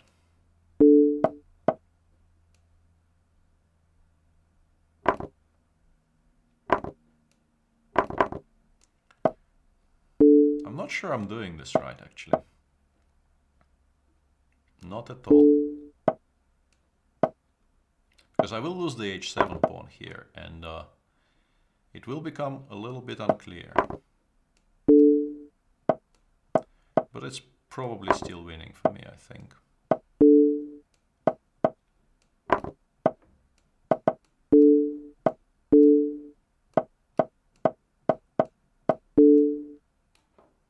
Whoops. And I should not have queened this thing, but yeah. Whoa. Yeah, the idea to queen both of my pawns was a little bit stupid there, because I forgot the system doesn't queen them automatically. That was a bit of a ridiculous mistake, but okay. There you go. People being cleverer than I am about pre-moves and things. Not surprising.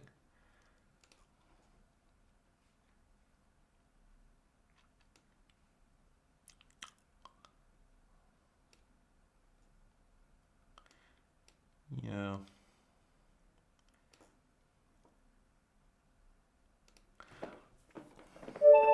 Games like this still manage to sadden me to a degree. I don't know why. I really shouldn't be surprised or worried about it by now, but every time this happens, I feel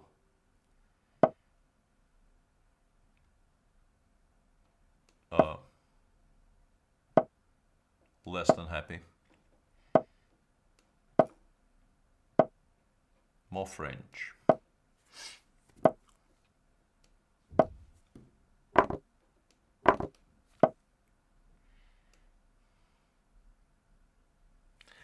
In this position, am I supposed to develop it to d3 or, I mean, b2, or... I think it's b2, but I'm not entirely sure. I think this is what I'm supposed to do here.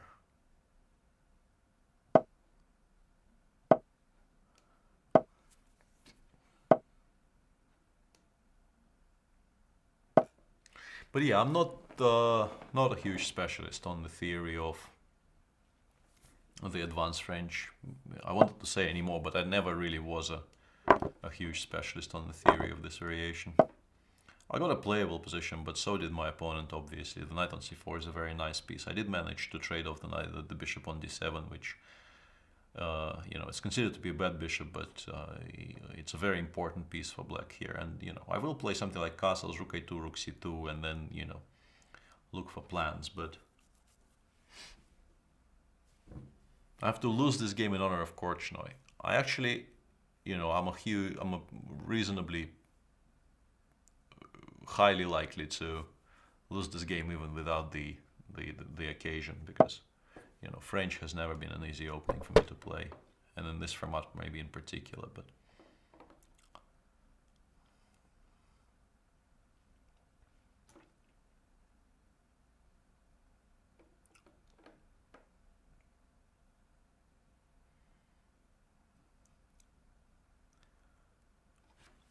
I think, you know, for my opponent, he's been I'm not sure about h6, and I'm also not sure about a5. Both of these moves seem, you know, a little bit arbitrary to me, and I don't know if he actually needs to open files for me on the queen's side. I might actually welcome it.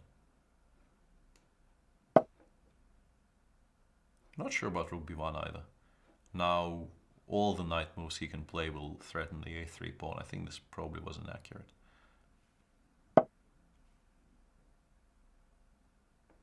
My idea was to play queen a4, but now I realize knight 6 takes e5 just wins a pawn after that immediately. So that move is not possible at all. And if that move is not possible at all, I'm actually kind of hard pressed for a good reply here. Maybe queen b3. If he goes rook b8, I will of course sacrifice this queen, but Yeah, and after bishop e7, if I take twice, he has knight takes e5 once again. I can recapture with the knight, but the resulting endgame will be slightly worse for me, or maybe not even slightly worse for me. Yeah, it hasn't been a particularly well played opening so far.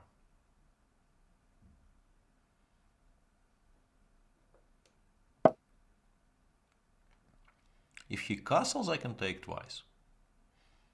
I'm probably not going to be better anyway, but at least it's an option. And if he goes rook b8, my queen sacrifice is probably no longer correct, but I can play queen c2 or a2 somewhere.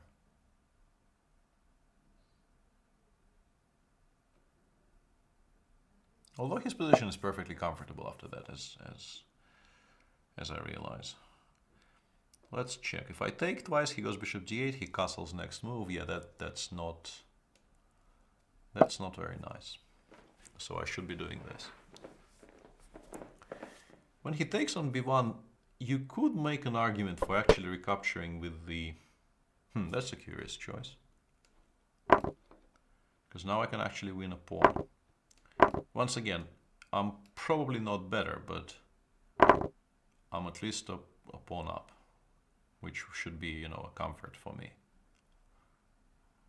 And it is a comfort for me here. The rook will need to be driven back somehow. Can I play knight d2? After knight d2 has all kinds of tactical shots with knight takes d4, but I don't think they work. But I also don't particularly like putting my knight on d2. Even rook back presents me with issues. So I should play simpler. I should play queen c2, because bishop takes a3 was a threat, obviously. I would like to start by playing h3, but I need to address the fact that my pawn was hanging. If he goes rook a1, I have queen c3, which will repeat moves, more likely than not. And I have bishop b2, which trades rooks.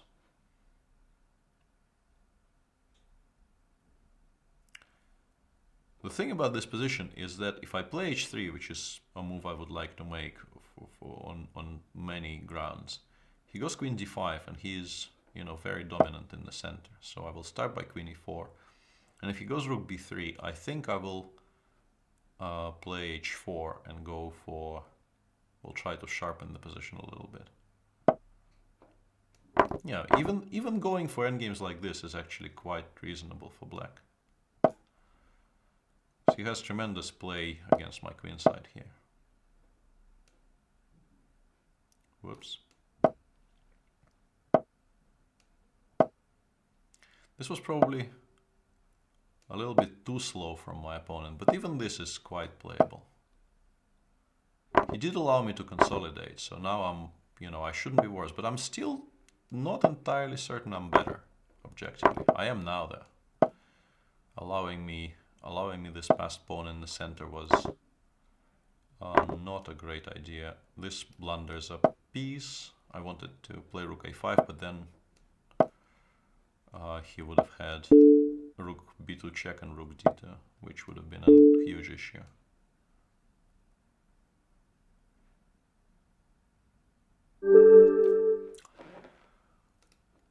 Yeah, I really should somehow, you know, before starting the game, I should ask in the game chat, do you play the French? And if I get a yes in reply, I should probably play one d4 or one c4 or anything, because watching me struggle in this opening, I think is... I'm sure there are some people who enjoy it, but I'm not one of them.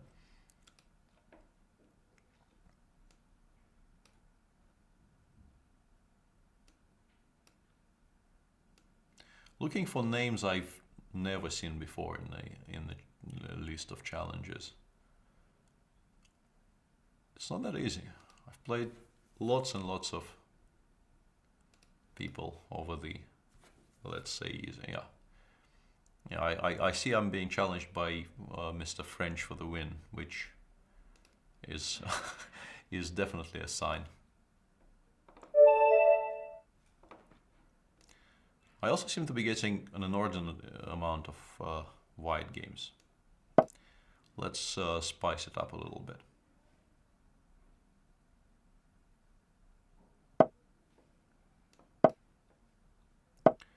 Bishop takes b4 is by far the best move in this position, by the way. If you're looking for some strange reason, if you need opening advice against Sokolsky, you should play e5, bishop takes b4. It's very strong.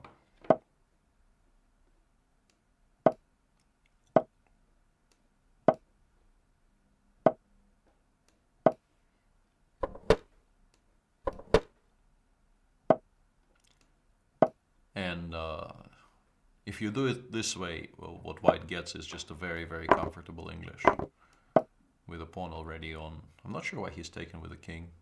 That seems like a weird choice. There was nothing wrong with rook f7. Yeah, and c5 is definitely not the way to go here. I'll even postpone knight g5 for a move because... Oh, actually that was a mistake because he would have to go with the king to some really, really unfortunate squares. But and my opponent seemingly realizes that. a6 right now kind of wins on the spot, but in a very prosaic fashion. Let's do something else.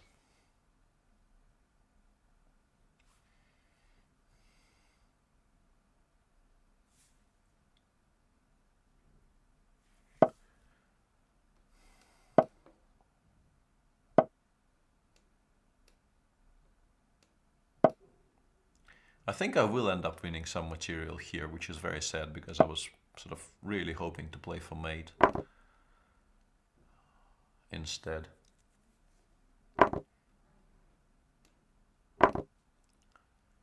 But the way my opponent has been treating his position, I will end up just winning lots and lots of material and just winning this way. Which also works, obviously, but it's less interesting.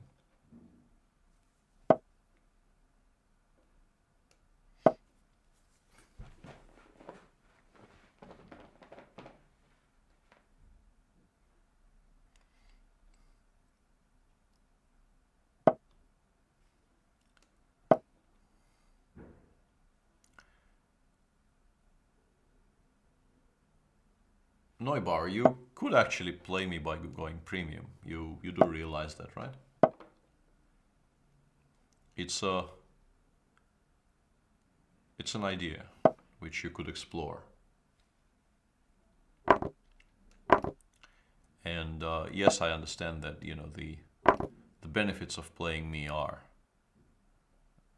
perhaps not innumerous, but there are, you know, other things premium membership on Chess24 gives you, so it's a consideration.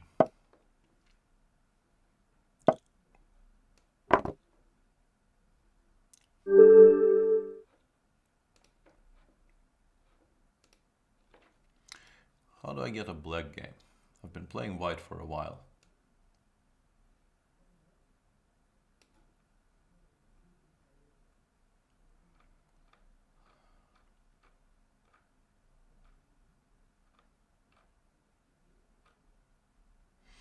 No idea. All of these are random.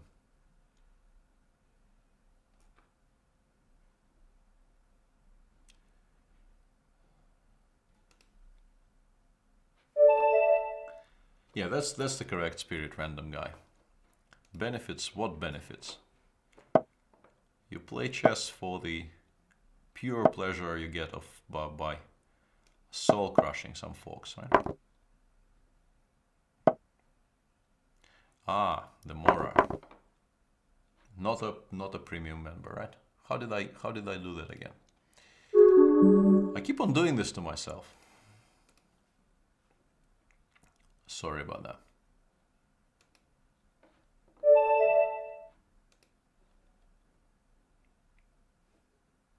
Corsica was fantastic. I mean, apart from a very, very sad game I lost to Etienne on the second day, where I played the King's Gambit as required, and then blundered a piece in a very interesting position. Apart from that, Corsica was very, very nice. I mean, the weather was great, and Leo is a fantastic person to be around because he knows so much about the history of Corsica, and he is so passionate about the country that listening to him talk about it is very, very interesting.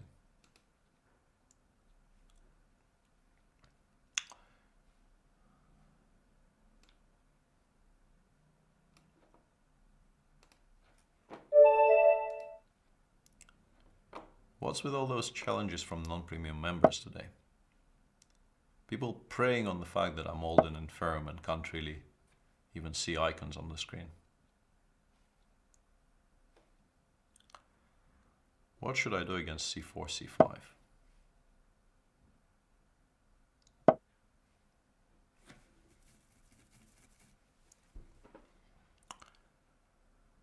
This is a very large, somewhat philosophical issue people have been struggling with for ages. Nobody really knows the answer. Maybe there is no answer.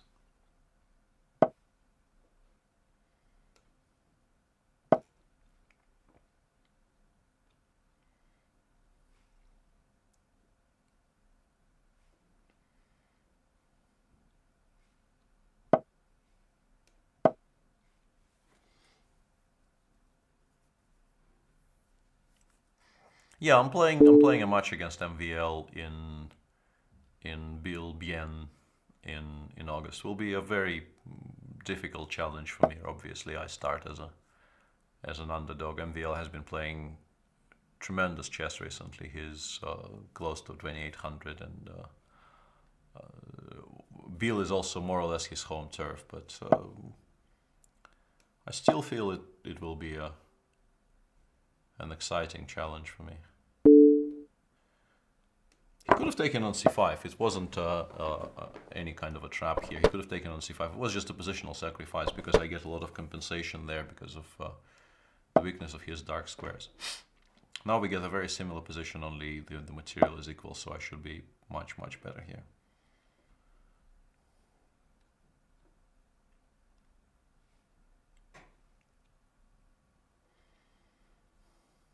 I wanted to take on e5 and play queen d6, but then he can take all kinds of pawns, e2, c3. I'm not sure this is great. I could also just retreat with the bishop, but it feels wrong.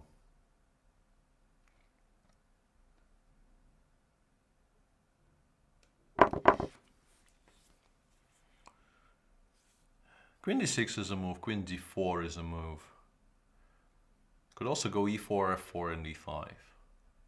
Maybe that's the simplest way to go here.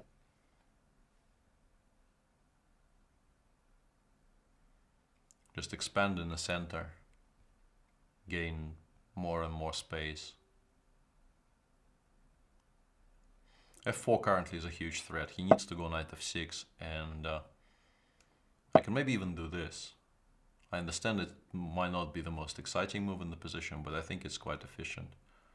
Because if he doesn't take after e5, he will have to continue running with his pieces, and if he does take, he has to improve my structure, and I will once again, expand in the center. This I actually missed, but I don't think it works tactically.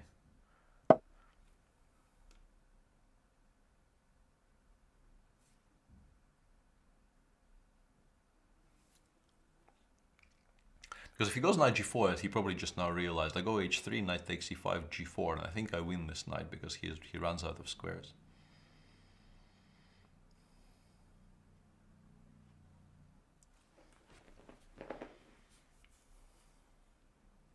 And if he has to go to any other square, then queen h5 was quite obviously a big mistake, because his queen side might never actually get developed in this game now.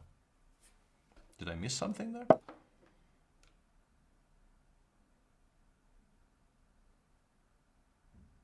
I don't think I did.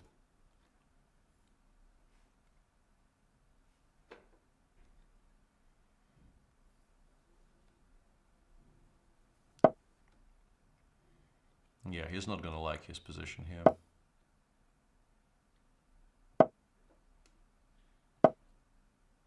I'm not sure if g4 and f4 is the correct way to deal with this, but it's the most straightforward, let's put it like this. And I might go for like the most example setting way of dealing with this position, so to speak.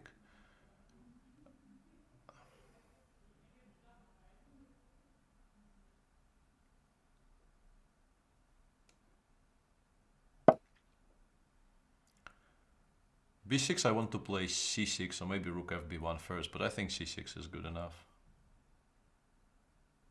It actually isn't as good as I originally thought. I thought this was completely winning, but maybe it isn't. I may have been slightly overexcited about this position. After knight d8 though, I think he will never be fast enough, because even a4, a5, now that the rooks are disconnected, the very simple plan of just playing a4, a5, I think it's just crushing.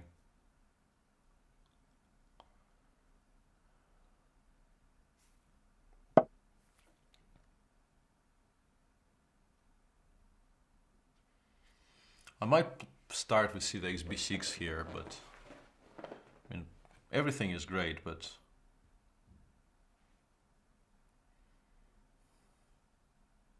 yeah, I think maybe this is a bit cleaner. If he takes with the rook, I take and I go rook b1, I win a pawn. And if he takes with the pawn, I can play a5, force him to play b5 and just play bishop f1 here. Win this pawn and end up in a technically winning endgame.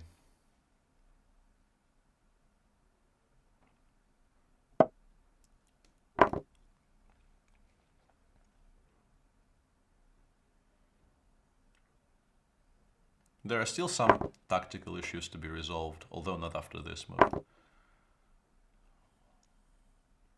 I mean, black cannot really afford to also give me a bishop against knight in a position like this. His position was bad enough without that, but now everything will just completely collapse.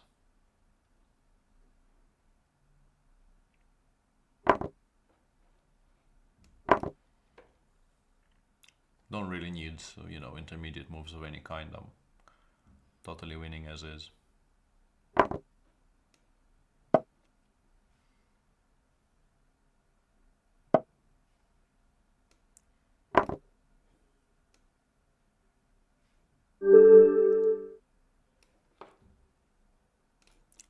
All right.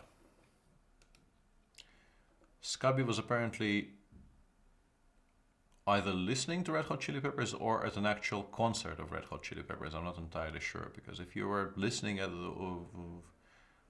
listening to them in the comfort of your own home, you could also play a game whilst doing that.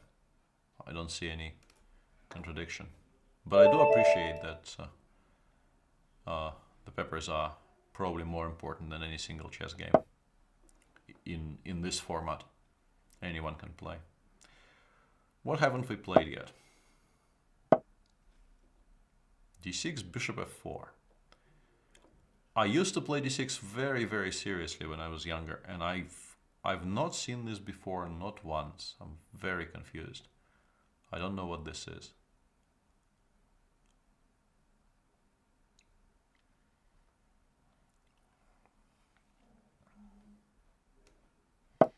Let's continue with the theme of weird bishop moves.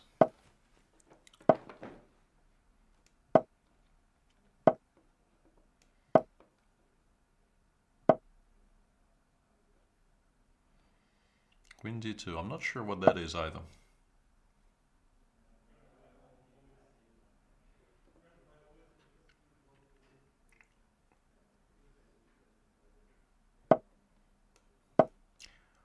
Looks like I got a pretty reasonable position out of the opening here. Not dissatisfied with the results of the opening at all. Especially if he has to play f3. And now I'm, you know, very interested in all kinds of possibilities connected with the d5 break, but I can't make them work as yet, so I will finish development for the time being. Should have taken on d4 though, as I now realize. That was wrong.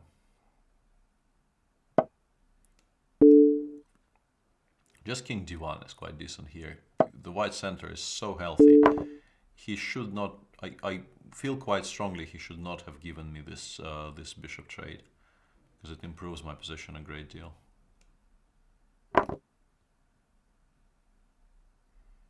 I'm not sure about this move either. I think objectively I should have played c5, but after c5, you know, getting anywhere at all in this game would have been very difficult. But now I probably am quite seriously worse, which is also an issue.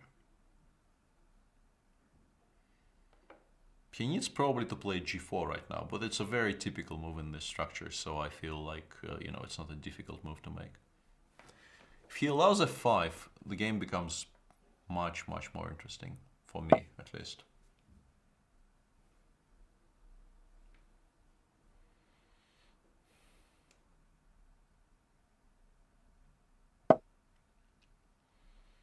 Yeah, my issue, of course, here is the bishop is on g6 and not e6. With the same bishop but on the e6 square, I would feel reasonably happy about my situation. But with the bishop on g6, which is completely out of play, I have problems here. My counterplay, so to speak, on the queen side is, you know, very, very slow. And a very simple plan of h4, h5, followed by knight f5 and mate. I mean, it sounds simplistic, but it might happen very easily.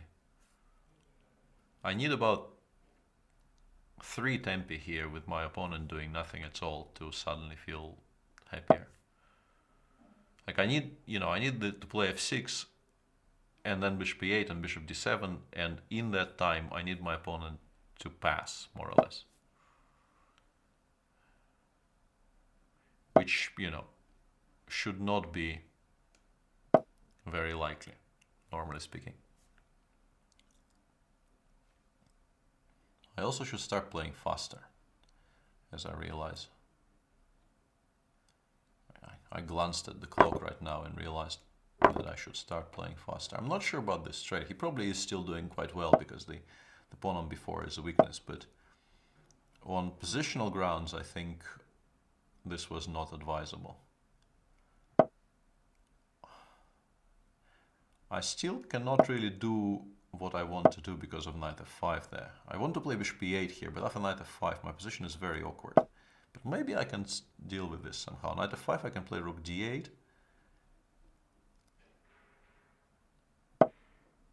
And if the bishop goes, creating a third knight takes d6, I can play b6.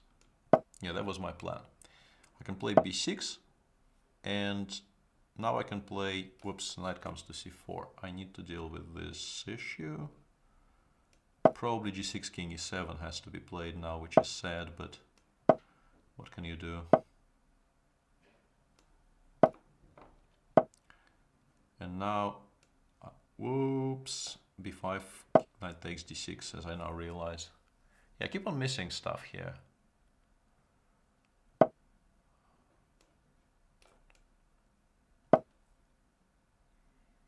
Yeah, getting crushed here.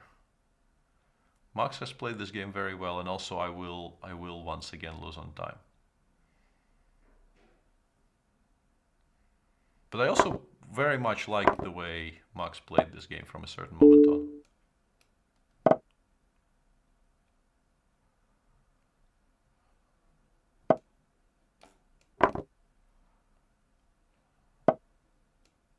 Yeah, I should just resign because I always will lose on time here. There's like, my position is suddenly quite playable, but it doesn't really matter because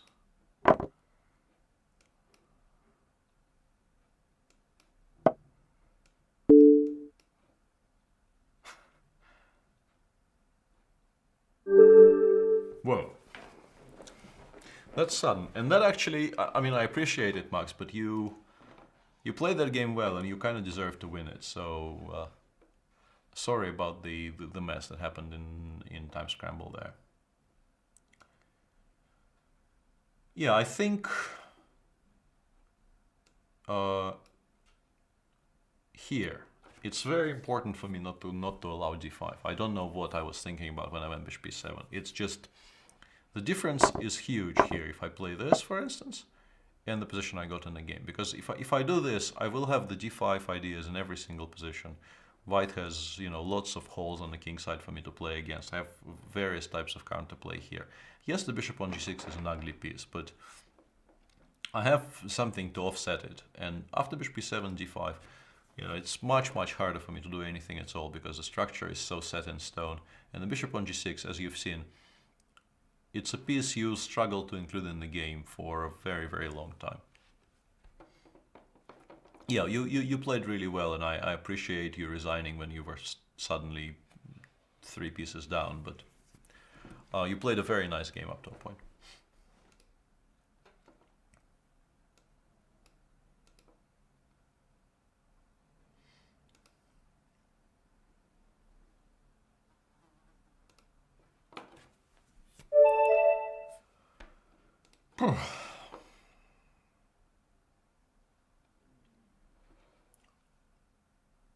Yeah, I kind of thought about offering a draw, but then, whilst I was thinking about it, the game suddenly finished. Let's go.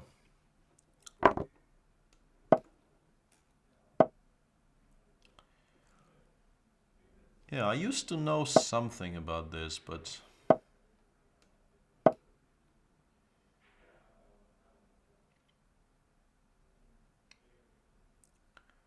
I don't anymore.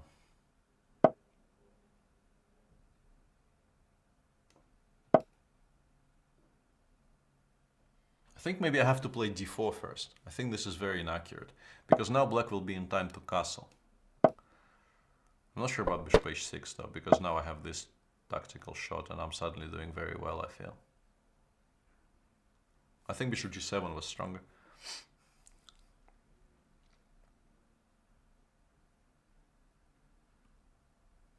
Yeah, now suddenly I'm probably close to winning, because the bishop on h6 is such a horrible piece. Maybe knight f6 is possible, but then I can play g5.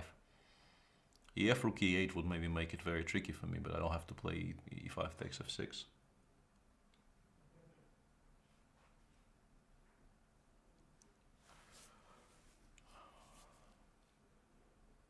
So, judging by the conversation in chat, all of my working towards good karma during this Banter Blitzes is finally paying off. People offering me draws in good positions and people deciding not to flag me when there's suddenly a lot of material down. It's all been part of a master plan. If you moan about it long enough, people will start giving you, PT draws in these situations. Knight e4 is seemingly very strong. H4 is also very promising here. I don't know. I think sort of caveman style is maybe even stronger. Well, he has knight e6 and bishop g7, so I should actually... I started celebrating a little bit too early here. I felt like I was completely winning, when in fact I'm probably not winning yet.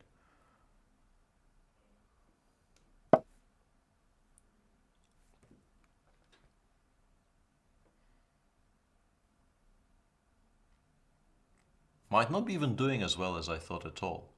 Because after knight e6, my plan was to play d5, g5 and bishop takes f4. But after that, I actually quite like black. Because black has, will develop very naturally. And yeah, I think I need to do this. But this is very double-edged now.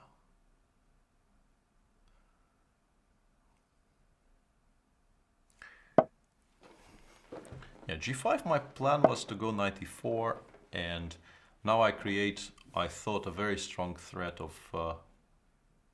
Actually, I'm not creating any kind of strong threats here at all. No, bishop, this is a mistake though, because now I can play d5. Finally, a move I can definitely call a mistake. Maybe I should have started with h6 first. Definitely should have started with h6 first. Because now he has to, he should play h7, h6, and he will have some compensation for the piece. I should still be close to winning, but that was objectively a mistake.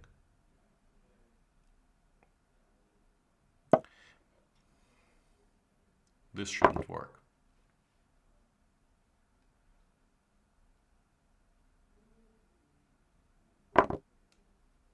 Whoops. Not quite sure what this is, to be honest.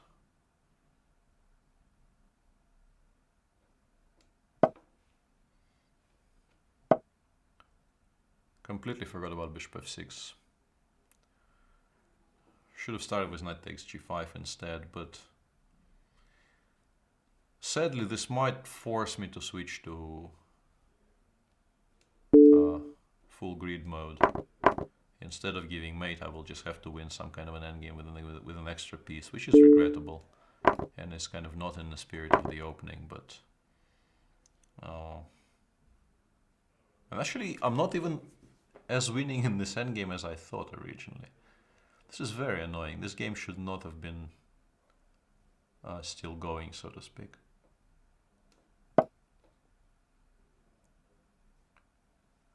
This is very, very annoying. I've not been... From a certain moment on in this game, I just sort of counted it as a win and stopped thinking about my moves, which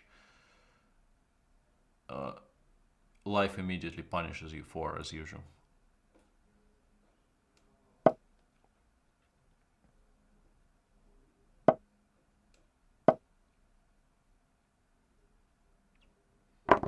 It's never ever correct to do this.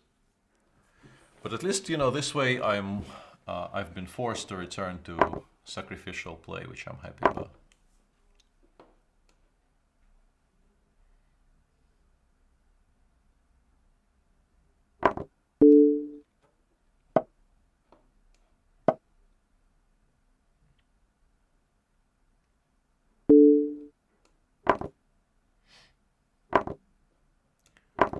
And once again we are quite clearly winning, because not only am I an exchange up, I'm also in complete control.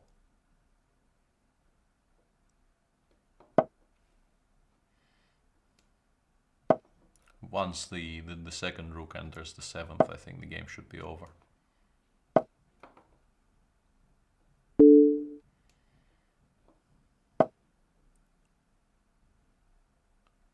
King e3 was more precise. I don't know why I played king g3. This is mate in 3 now.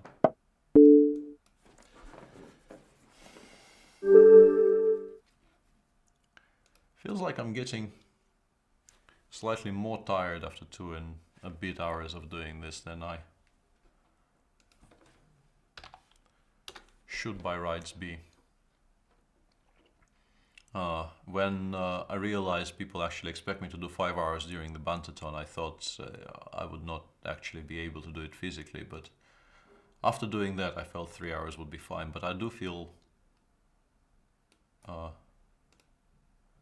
slightly more tired right now than I felt I would. More King's Gambit, please. I will try. Oh, you see what they're doing to me here.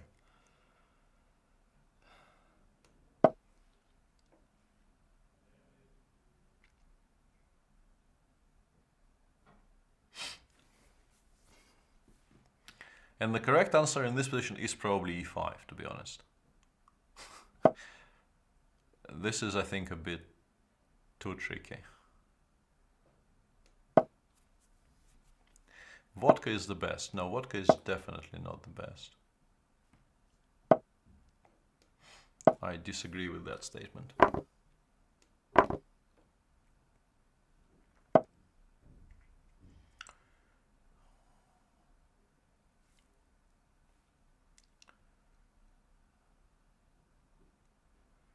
Feels like I should be doing very, very well here, but maybe I'm not. Maybe it's just an optical illusion and I should continue normally. But if I allow black to play bishop b7, queen d7 and castle long, black actually will get a very decent position, which I would like to prevent somehow, but I don't really see how.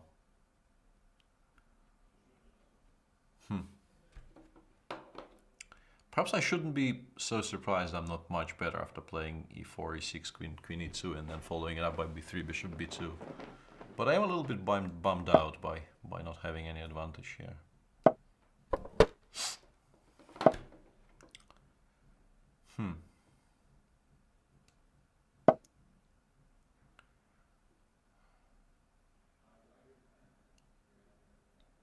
This maybe was slightly inaccurate because after knight e5 he now has a somewhat unpleasant choice between giving me the bishop b7 bishop or making more moves with his queen, which I will gratefully continue chasing around the board.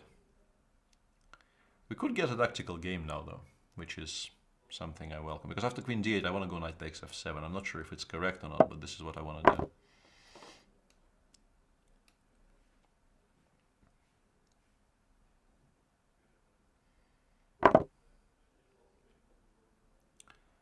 You know, you watch Jan's Banter Blitzes for, you know, dry technical games, and I should try and differentiate from it somehow by, you know, creating my own style. Sadly, king e8 kind of spoils the games a little bit because now I'm easily winning. But I think I was doing quite well against other replies as well. I think the sacrifice may have been correct, even objectively.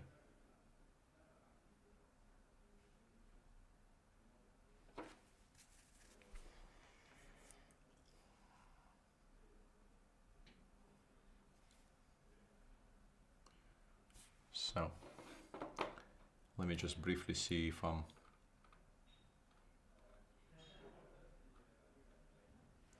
Ah, yeah. I realize now why people are saying vodka is the best, because during the Bantaton, yeah, I did feel a lot more alive once Olga brought me a glass of unidentified ruby-colored liquid. But there is nobody here who can performs the same service, so it will have to be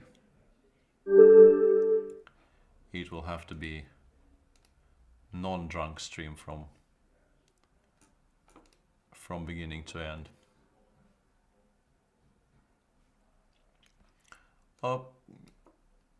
Wasn't probably at all better here and potentially close to winning here. Although now I realize he could have played queen d7 here, and after rook h1 he has knight d8, so maybe. But still, let's say queen f4 check, knight takes c7 next. It feels like an interesting sacrifice, and you know, I like, especially in a blitz game, I think passing up on a chance to do something like this is just plain wrong.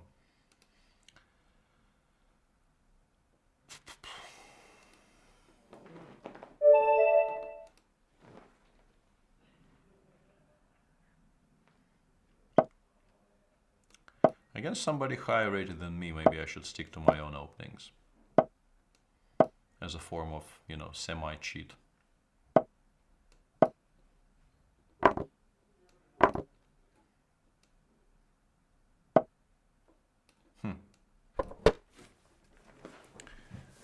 Don't really remember anything at all about this line.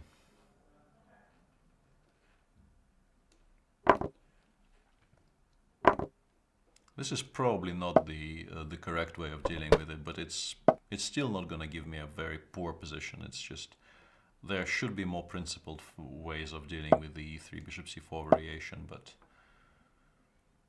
you can't really go much wrong by using this setup against these types of systems.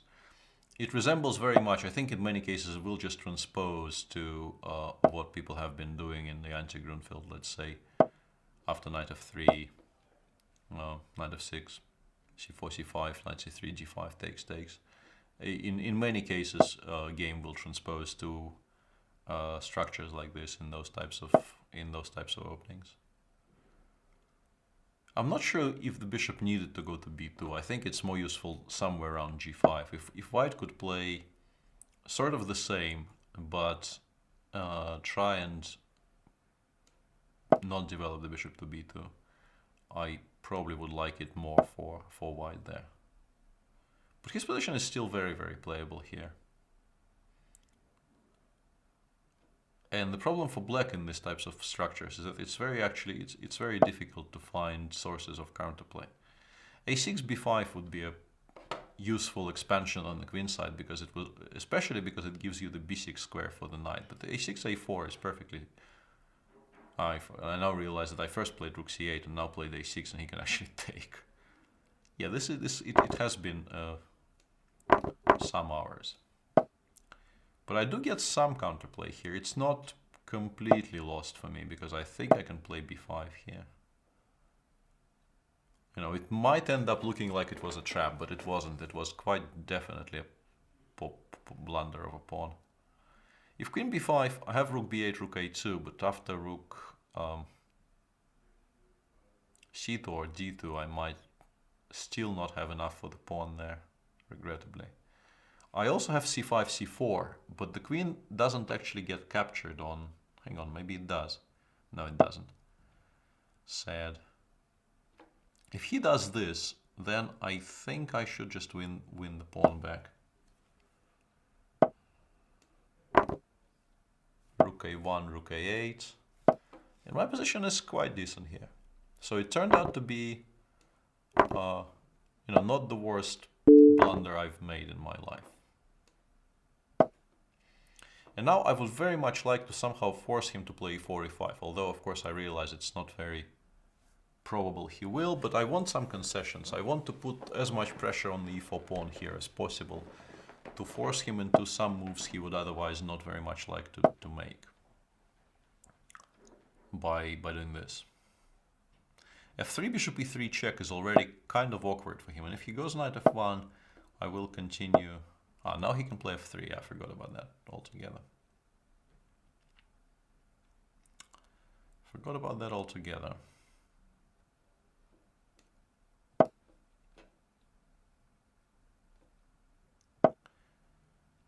I should probably stop bishop a3. I think it's important to keep that bishop as locked in as possible.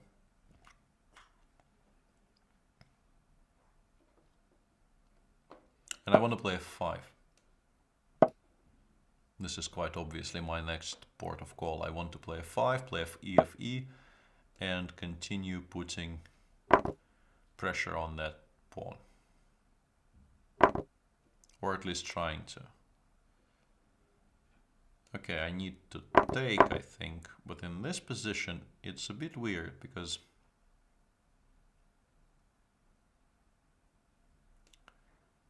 is this any good? I want to play e6, e5 here, but I'm not at all convinced this is good. I should normally never be worse here, but I'd like to play for an advantage here. If I go e5, he should probably take.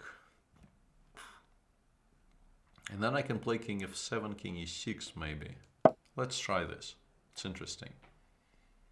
d5, bishop c5, king f2 probably is just the most sensible reply to this, to be honest. King f2, king f3. g5, bishop c5 check I was very happy about. This now suddenly resembles a very, you know, very well-known structure which arises from... In particular, you get a lot of this structure in the bishop c4 variations where white after f3, knight a5 takes on f7, if you know what I'm talking about.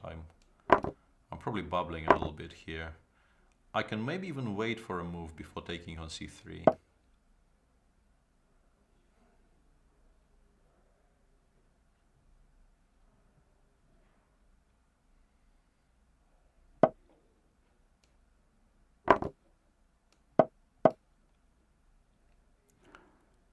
So now I'm suddenly almost completely winning here. Yeah, this this type of structure is very, very... Actually, without the c3, what am I talking about? In those positions, black has normally pawns on b7 and a7, and white has one pawn on a2. And in the center, white has e4 and d5 against d5. Sorry, e4 and d5 against e5, and black aims to transfer the knight over to d6. And here I'm doing even better because in many of those positions in the classical Grunfeld, white actually has an extra pawn on g4. But I should probably stop this discussion of a position without putting it on the board, and putting it on the board would be way too difficult.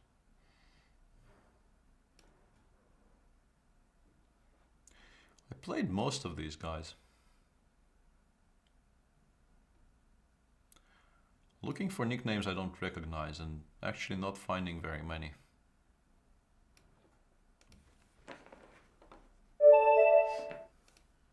Whoops. And this is the third time today that I pick somebody who is not premium. I don't really understand why I keep on doing that. Probably because I normally don't get so many challenges from non-premium members.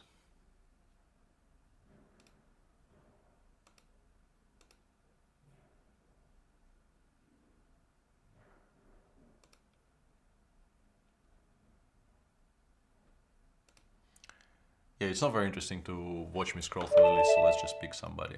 I realize that. Serhat, I think I played you during the Bantathon, haven't I?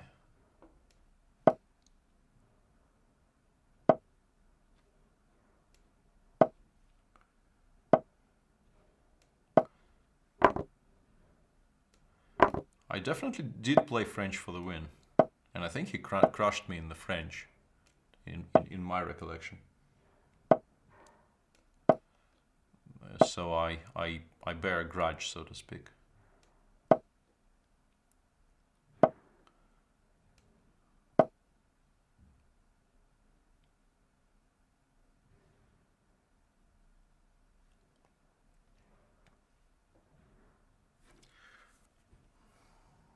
I generally prefer 4 to answer your question. If it were really up to me, I would prefer 4-minute challenges because I think it's the best balance between a game not being very long and also it gives me a chance to explain something if there's something to explain. You lost? I think I was very, very certain you've beaten me. Sorry, didn't mean to misinform. Here. I think I can play knight c5 first to stop the a5, a4 counterplay.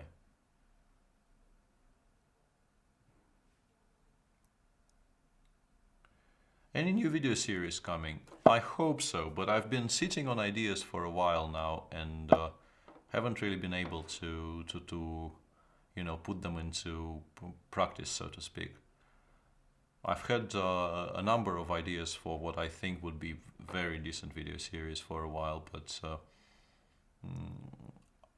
first and foremost, I've been quite busy playing, but now I think I will have some spare time on my hands, and I'm hoping to have some material prepared for the fall. Probably not before autumn, because I have some things lined up in June. In July we will have our one family vacation per year, which we always try to get to go somewhere where it's sunny and there's water to swim in. But then I should have some time to prepare new material, and I should have some free time during the autumn. So hopefully there will be more video series. In the game, I think I should not have been given such an easy ride to get. This is, despite equal material and everything else, this is a position which black should not really like playing at all. If I do this right, my bishop is just so much better than his that some kind of a direct attack on the king side should eventually decide.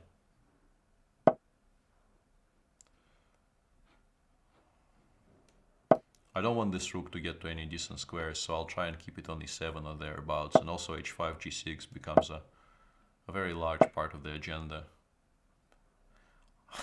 I said all that and then I missed rook d7. This is silly.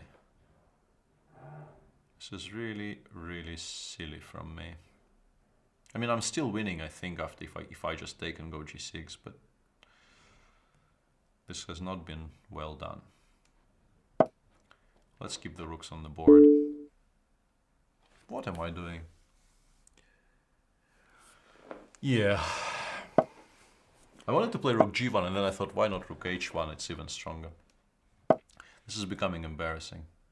This was such a completely winning position.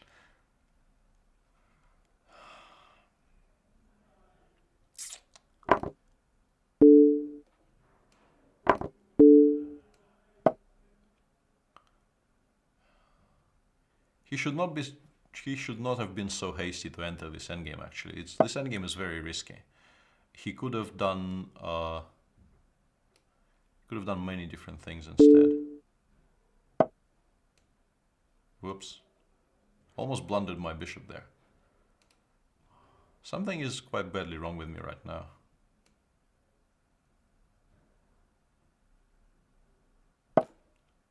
Not sure about this move, but it's a curious try.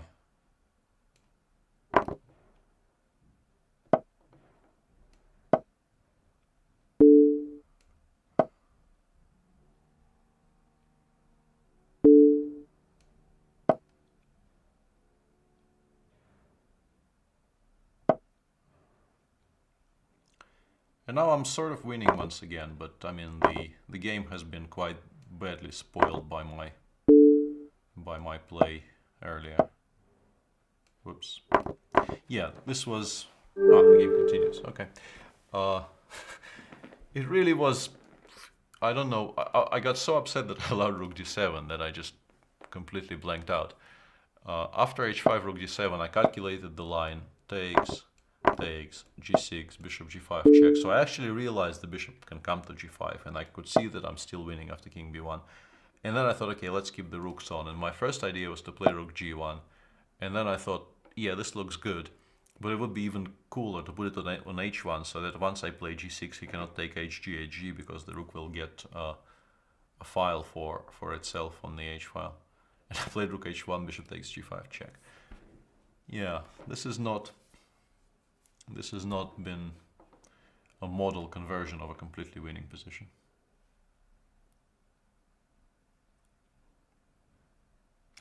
C4 after bishop a2 was possible if you mean in this position, but I can play queen c5, stopping the bishop e7 check, and I think I'm still doing quite well here.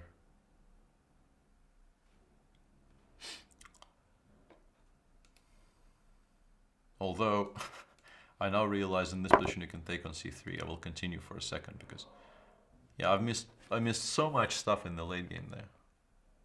This actually makes an immediate draw because I have to start giving perpetual, I think, queen f5, queen c8, and so on.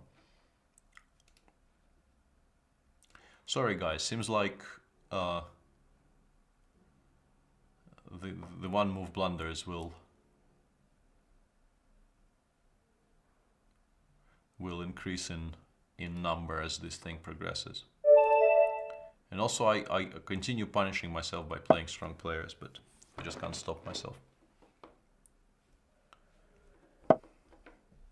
And more French. Let's bail out as early as possible and switch to something which is most definitely not French.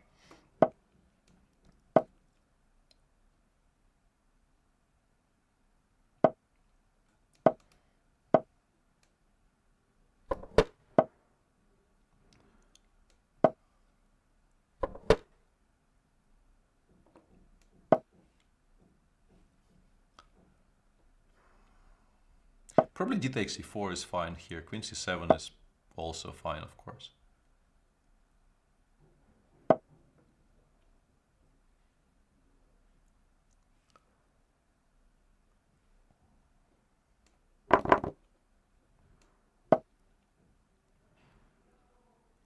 This, on the other hand, I feel I should be quite happy with.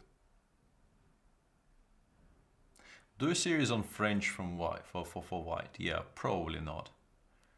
I think Paco recorded a very nice series on the French, and he actually does understand the opening, so I think I will steer, well clear from subjects which, unless you mean like a kind of a stand-up series with, Peter Svidler's selected jokes on his inability to play the French would be maybe a potential video series I could record, but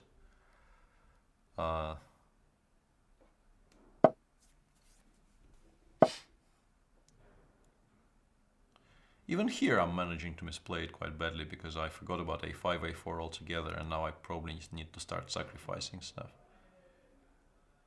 Because I really don't want to play bishop c1 back. Bishop d2 was a incredibly sort of... I completely ignored what the position called for here. Amazing. Let's play rook e1. At least after a4 and queen b2, the a2 pawn will not hang, but it actually probably isn't enough justification to do it anyway. Thank you.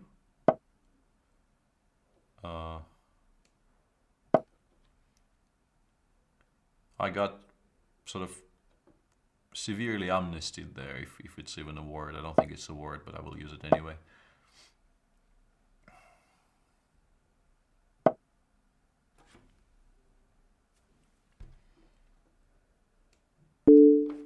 And now I can switch finally to some play on the king's side.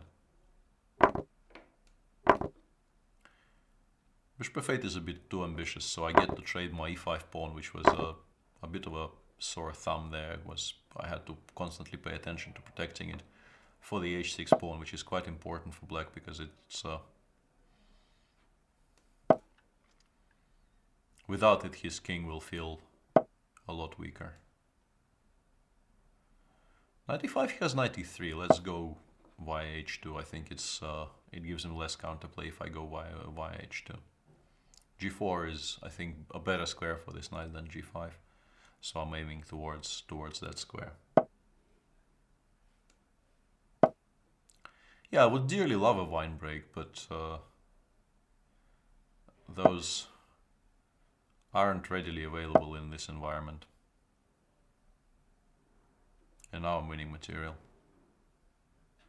No, I don't mean whining break. I think this entire show has been sort of one non-stop whining break. Or if you mean a break from whining, I take your point and I will try my hardest.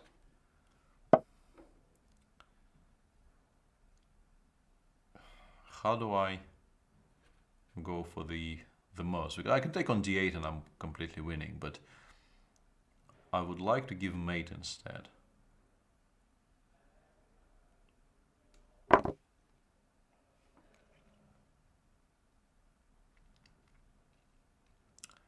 I would prefer, if at all possible, to give mate instead, so I will endeavor to do that.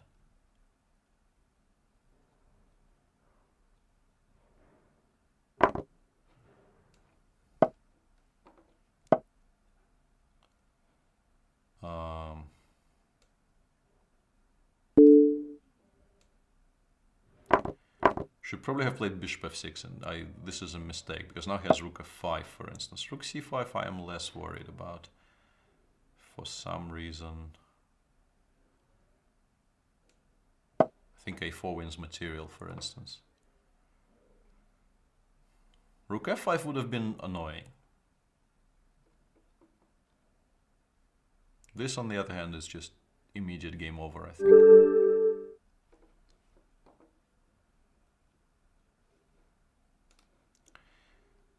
Yeah, in this position, I think maybe the best move is not to touch anything at all. I mean, not to put anything on f6 and to play something like queen d2, preparing either knight f6 check or bishop f6. If he goes queen d7, I can play, I don't know, rook a8, keep the rook on the 8th, and then I will finally start putting something on f6, and that should signal the end of the game. But yeah, here, I mean, if he goes rook f5, I should still be winning, but it would be harder. I mean, if might not even be that winning, because after bishop takes d4, for instance, he has queen d7.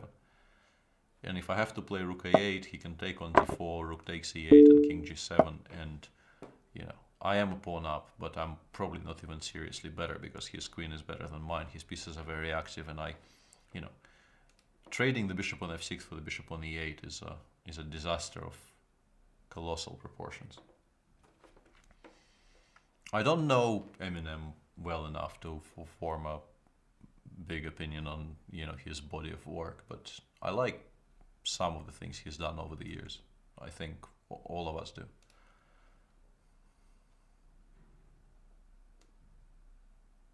Or most of us, anyway.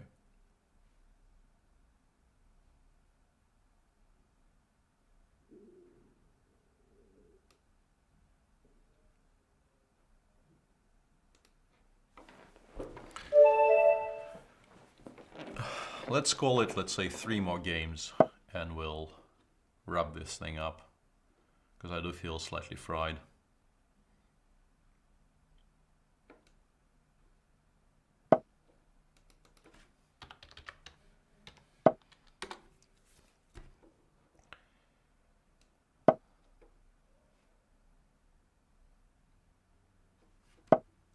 Play some random guy, says random guy. Well played, sir.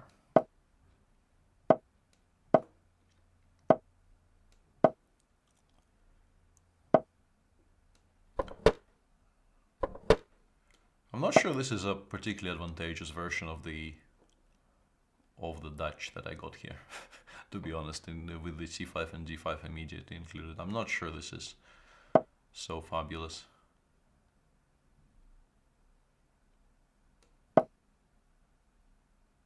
In fact, I'm fairly certain I will have a pretty poor position out of the opening here.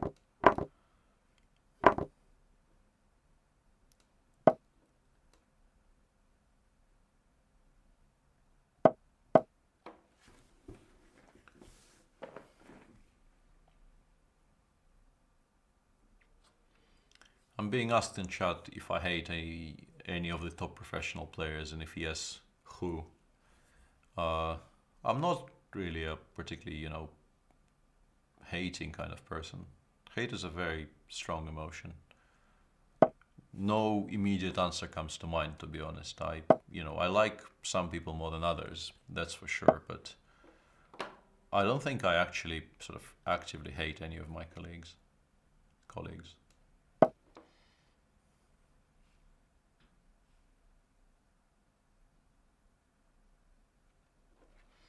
I seem to be somewhat surviving here, but yeah, this is not an enjoyable position to have. But it's not as bad as I thought it would be. Maybe. I'm kind of on the fence if I want to play something like e6 or e5 next if he goes bishop h1.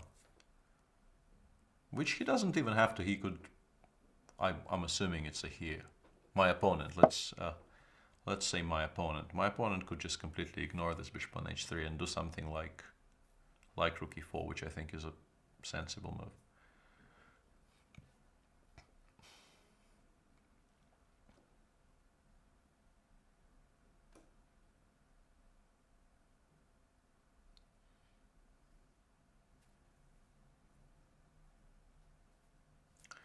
I might have to actually go for some kind of an opening in the center, because I don't really see how I'm getting any kind of counterplay otherwise.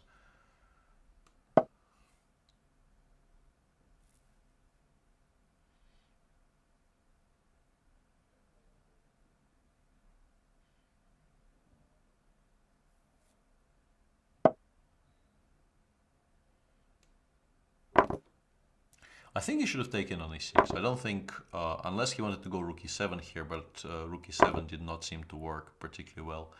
Because suddenly, if he goes for this change of structure, the pawn on d5 will become an immediate target.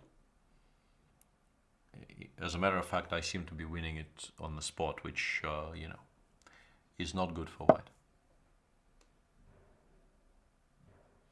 Although I thought, yeah, once again, I overestimated the advantage I get here, but maybe after bishop f8 I'm still better. I thought I could take on d5, and I sort of counted queen takes d5, knight takes d5 as being played automatically, but in fact he can take on d6 without trading queens first.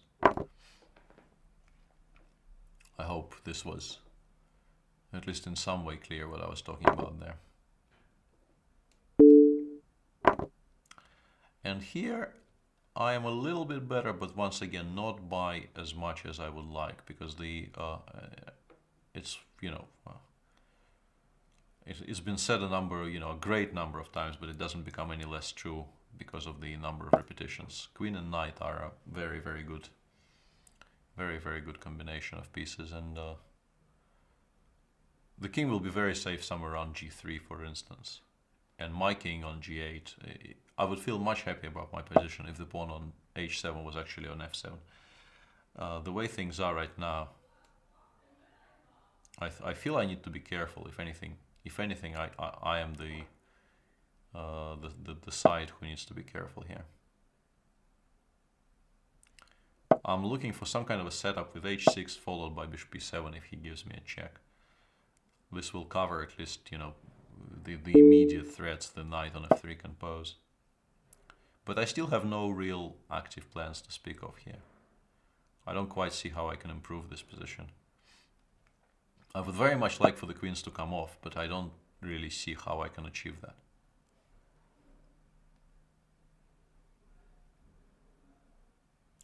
He wants to go queen h8, which will be... I'm trying to determine how annoyed I should be by that.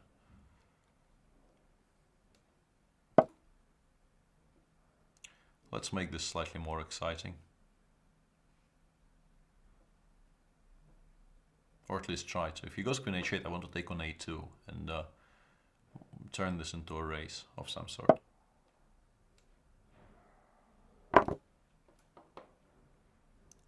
I am not at all convinced what I'm doing is correct or good or, you know, any of these things, but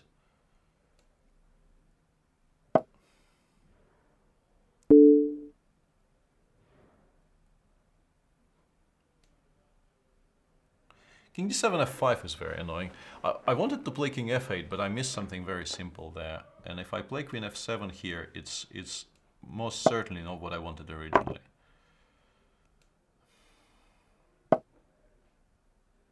I will probably end up regretting this a great deal, but I wanted to sort of inject excitement into this endgame. And I think I will succeed in that, but sort of at a price of my position.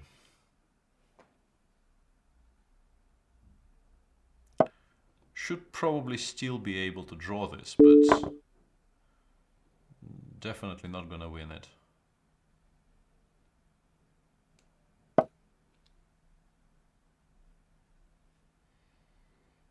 My pawns will start running first, but he has 3 against 2, and he will have liquidating options at every turn. So objectively, white is probably slightly better. If anyone is better here, it should be white. And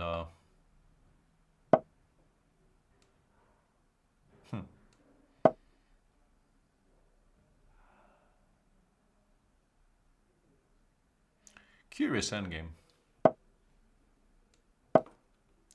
I'm not entirely sure about the way my opponent has been treating it, though. It's probably still a draw, but I feel he's given me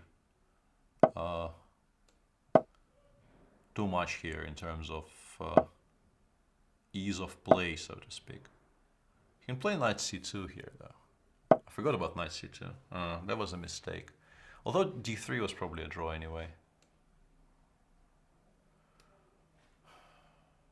I'm kind of trying to lose it now, which is completely unnecessary. I should have played d3 on the previous move.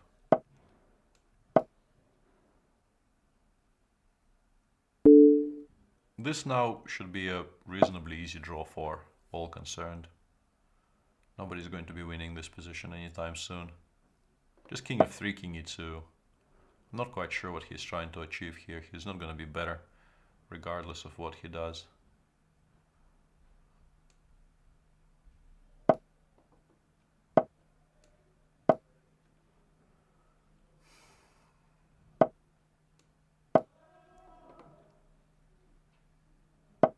You know, I might end up becoming interested in this game again. Because I'm actually eating all of his stuff. But somewhere around here, just returning to e2 and then threatening to take on d2 with the knight was an immediate draw, I think. Even this was probably still a draw, but...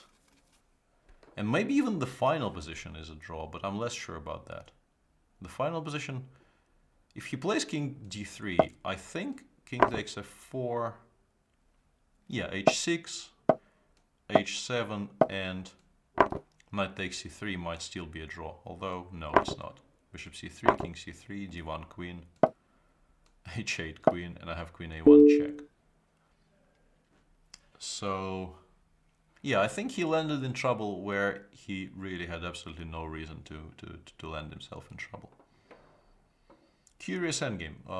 To begin with, I think, you know, somewhere around here after Queen H8, objectively I should play. I should probably not be allowing this at all. And if I do allow it in this position, I should probably play King F6, to which he can reply Queen H8 check, and it's a repetition.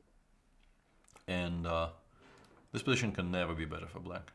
So objectively, of course I shouldn't have been playing like this, but I felt, you know, this is the only way to create some kind of an imbalance in the position. All right.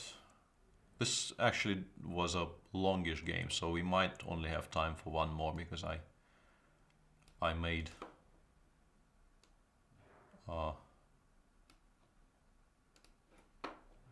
plans for the evening. My closest school friend now lives in Hamburg, so my visits to this wonderful city are now very happy occasions. I can see him.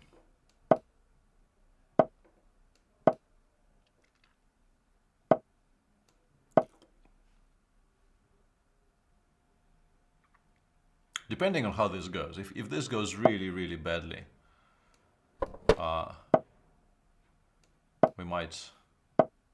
this might stretch for one more.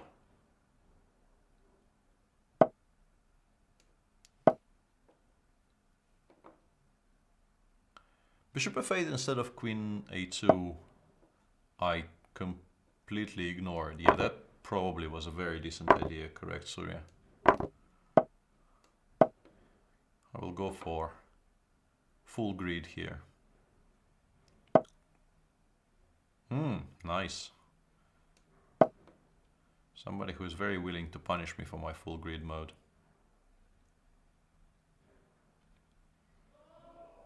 Bishop g7, knight d4 though. It will be slightly tricky for him because he will have a somewhat unpleasant choice of taking on e5 and spoiling his structure quite badly, or letting me keep my material.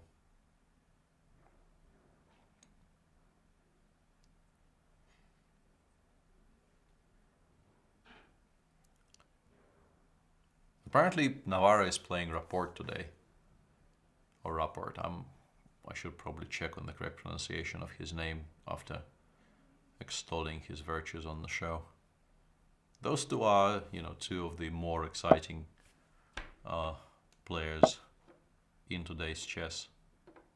So those games are always definitely worth watching. And this position should be very, very good for me, obviously. I'm a pawn up and also in reasonably decent control on the board. The e5 pawn will stay alive. The next tournament I will play in will be this two-day Blitz tournament in Astana, which once again you can look for the full lineup on the web. I haven't done it myself yet. Do I need to worry about f6 yet? I don't think so. I know that of the top players, Alexander Grishuk is going to play. Jan Nepomniachtchi, I think, has been was on the list. Boris Gelfand is planning to play, so it's going to be an incredibly strong, let's say, top half of the lineup. There will definitely be quite a lot of locals, so it will get diluted to a degree, but it's still, you know, it promises to be a very exciting tournament. Very happy to be going there. We'll also use that opportunity to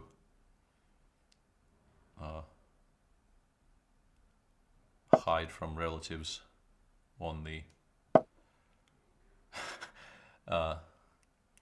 try not to celebrate my birthday at home is what I'm trying to say.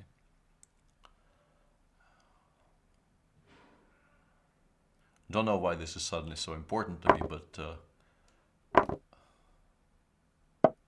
that was the idea. And now I think this queen should be captured in 2 moves.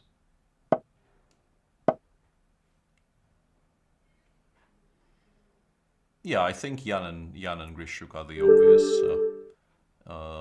the obvious favorites on paper, but I'm hoping to give both of them a run for their money, as does Boris, I'm sure. So I think this one was, quick enough and also quiet enough that we'll try one more.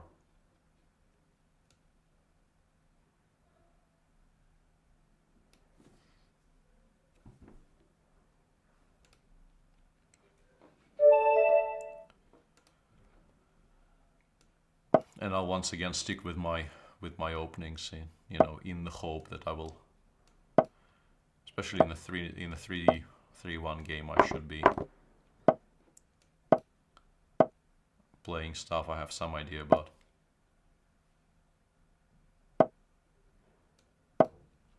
There's been a lot of these Nidorfs recently. I lost a very interesting, this was mentioned in chat, and I'm very happy to mention it as well. I lost a very interesting game against the US women's champion Nazi Paikidze during the Bantaton, which was a very interesting non-standard looking endgame, which I spoiled by blundering a very important pawn at some point. But the structure we had there at one moment was very unusual, with 3 reasonably well progressed pawns on the queen side for me against 3 on the king side for her. It was a very sharp, very interesting endgame, which I lost fair and square by missing a tactic at some point. If you mean my avatar picture, it's just a portrait my wife took with the phone. I'm not sure if I need bishop, so maybe h3 and g4 is faster. And then applied some filters too. I like it a lot. I think it's a good picture.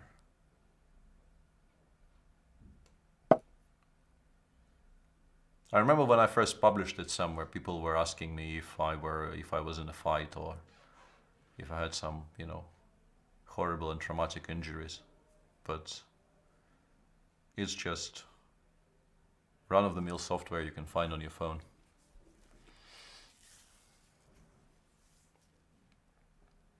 I'm not sure I'm playing this at all correctly, to be honest. I think I probably needed to be faster. I'm giving my opponent a lot of time here to do stuff he wants to do on the queen side.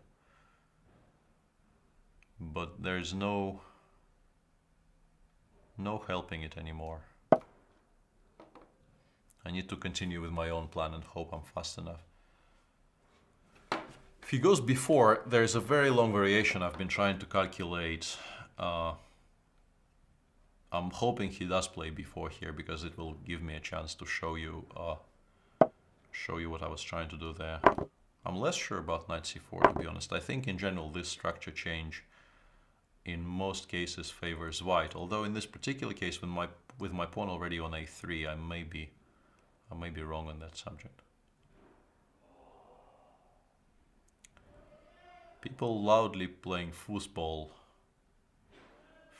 in the office and putting a lot of passion into it. I can take on e6 and d6, but it's boring. And, I don't generally like to do boring things during these Banter Blitz sessions. It might also be correct, though, which is annoying. I also overuse the word annoying, I think.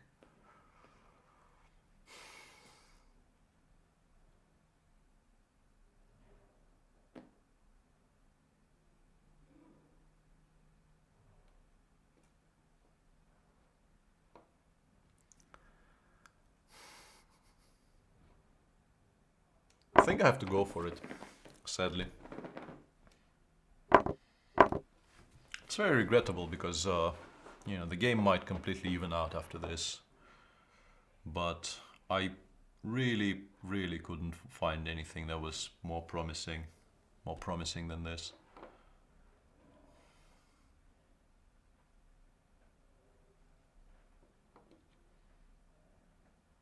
Rook d8, e5, and then he has, for instance, he has knight e8. He has takes rook c6, which probably recaptures the pawn straight away, and with a position which is probably completely equal, maybe slightly, ever so slightly better for me.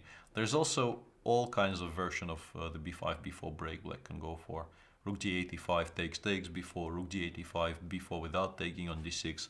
Plenty of options for my opponent to consider as well here.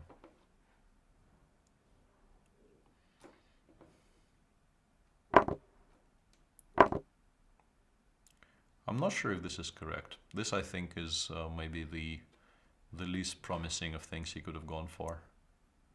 The endgame will be quite bad for him because he loses the a6 pawn, which, yeah, this, I mean, it's possible to play like this, but I think it's also quite clearly wrong. Because you end up in a rook endgame, which will be very easy to play for white and also objectively quite bad for black. With the rook on b5 covering my b2 pawn, it's a technically winning position. I'm also, for once, I'm way ahead on the clock, so shouldn't be an issue. Just push.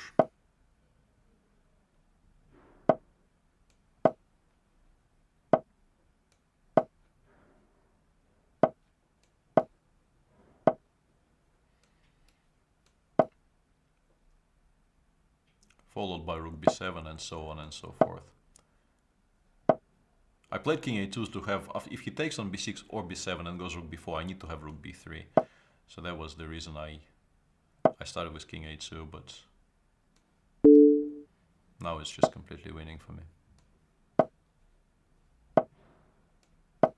And I can start pushing the second one up the board, because he really has no counterplay whatsoever. I can maybe flick in rook e7 here to stop the e-pawn from running too far.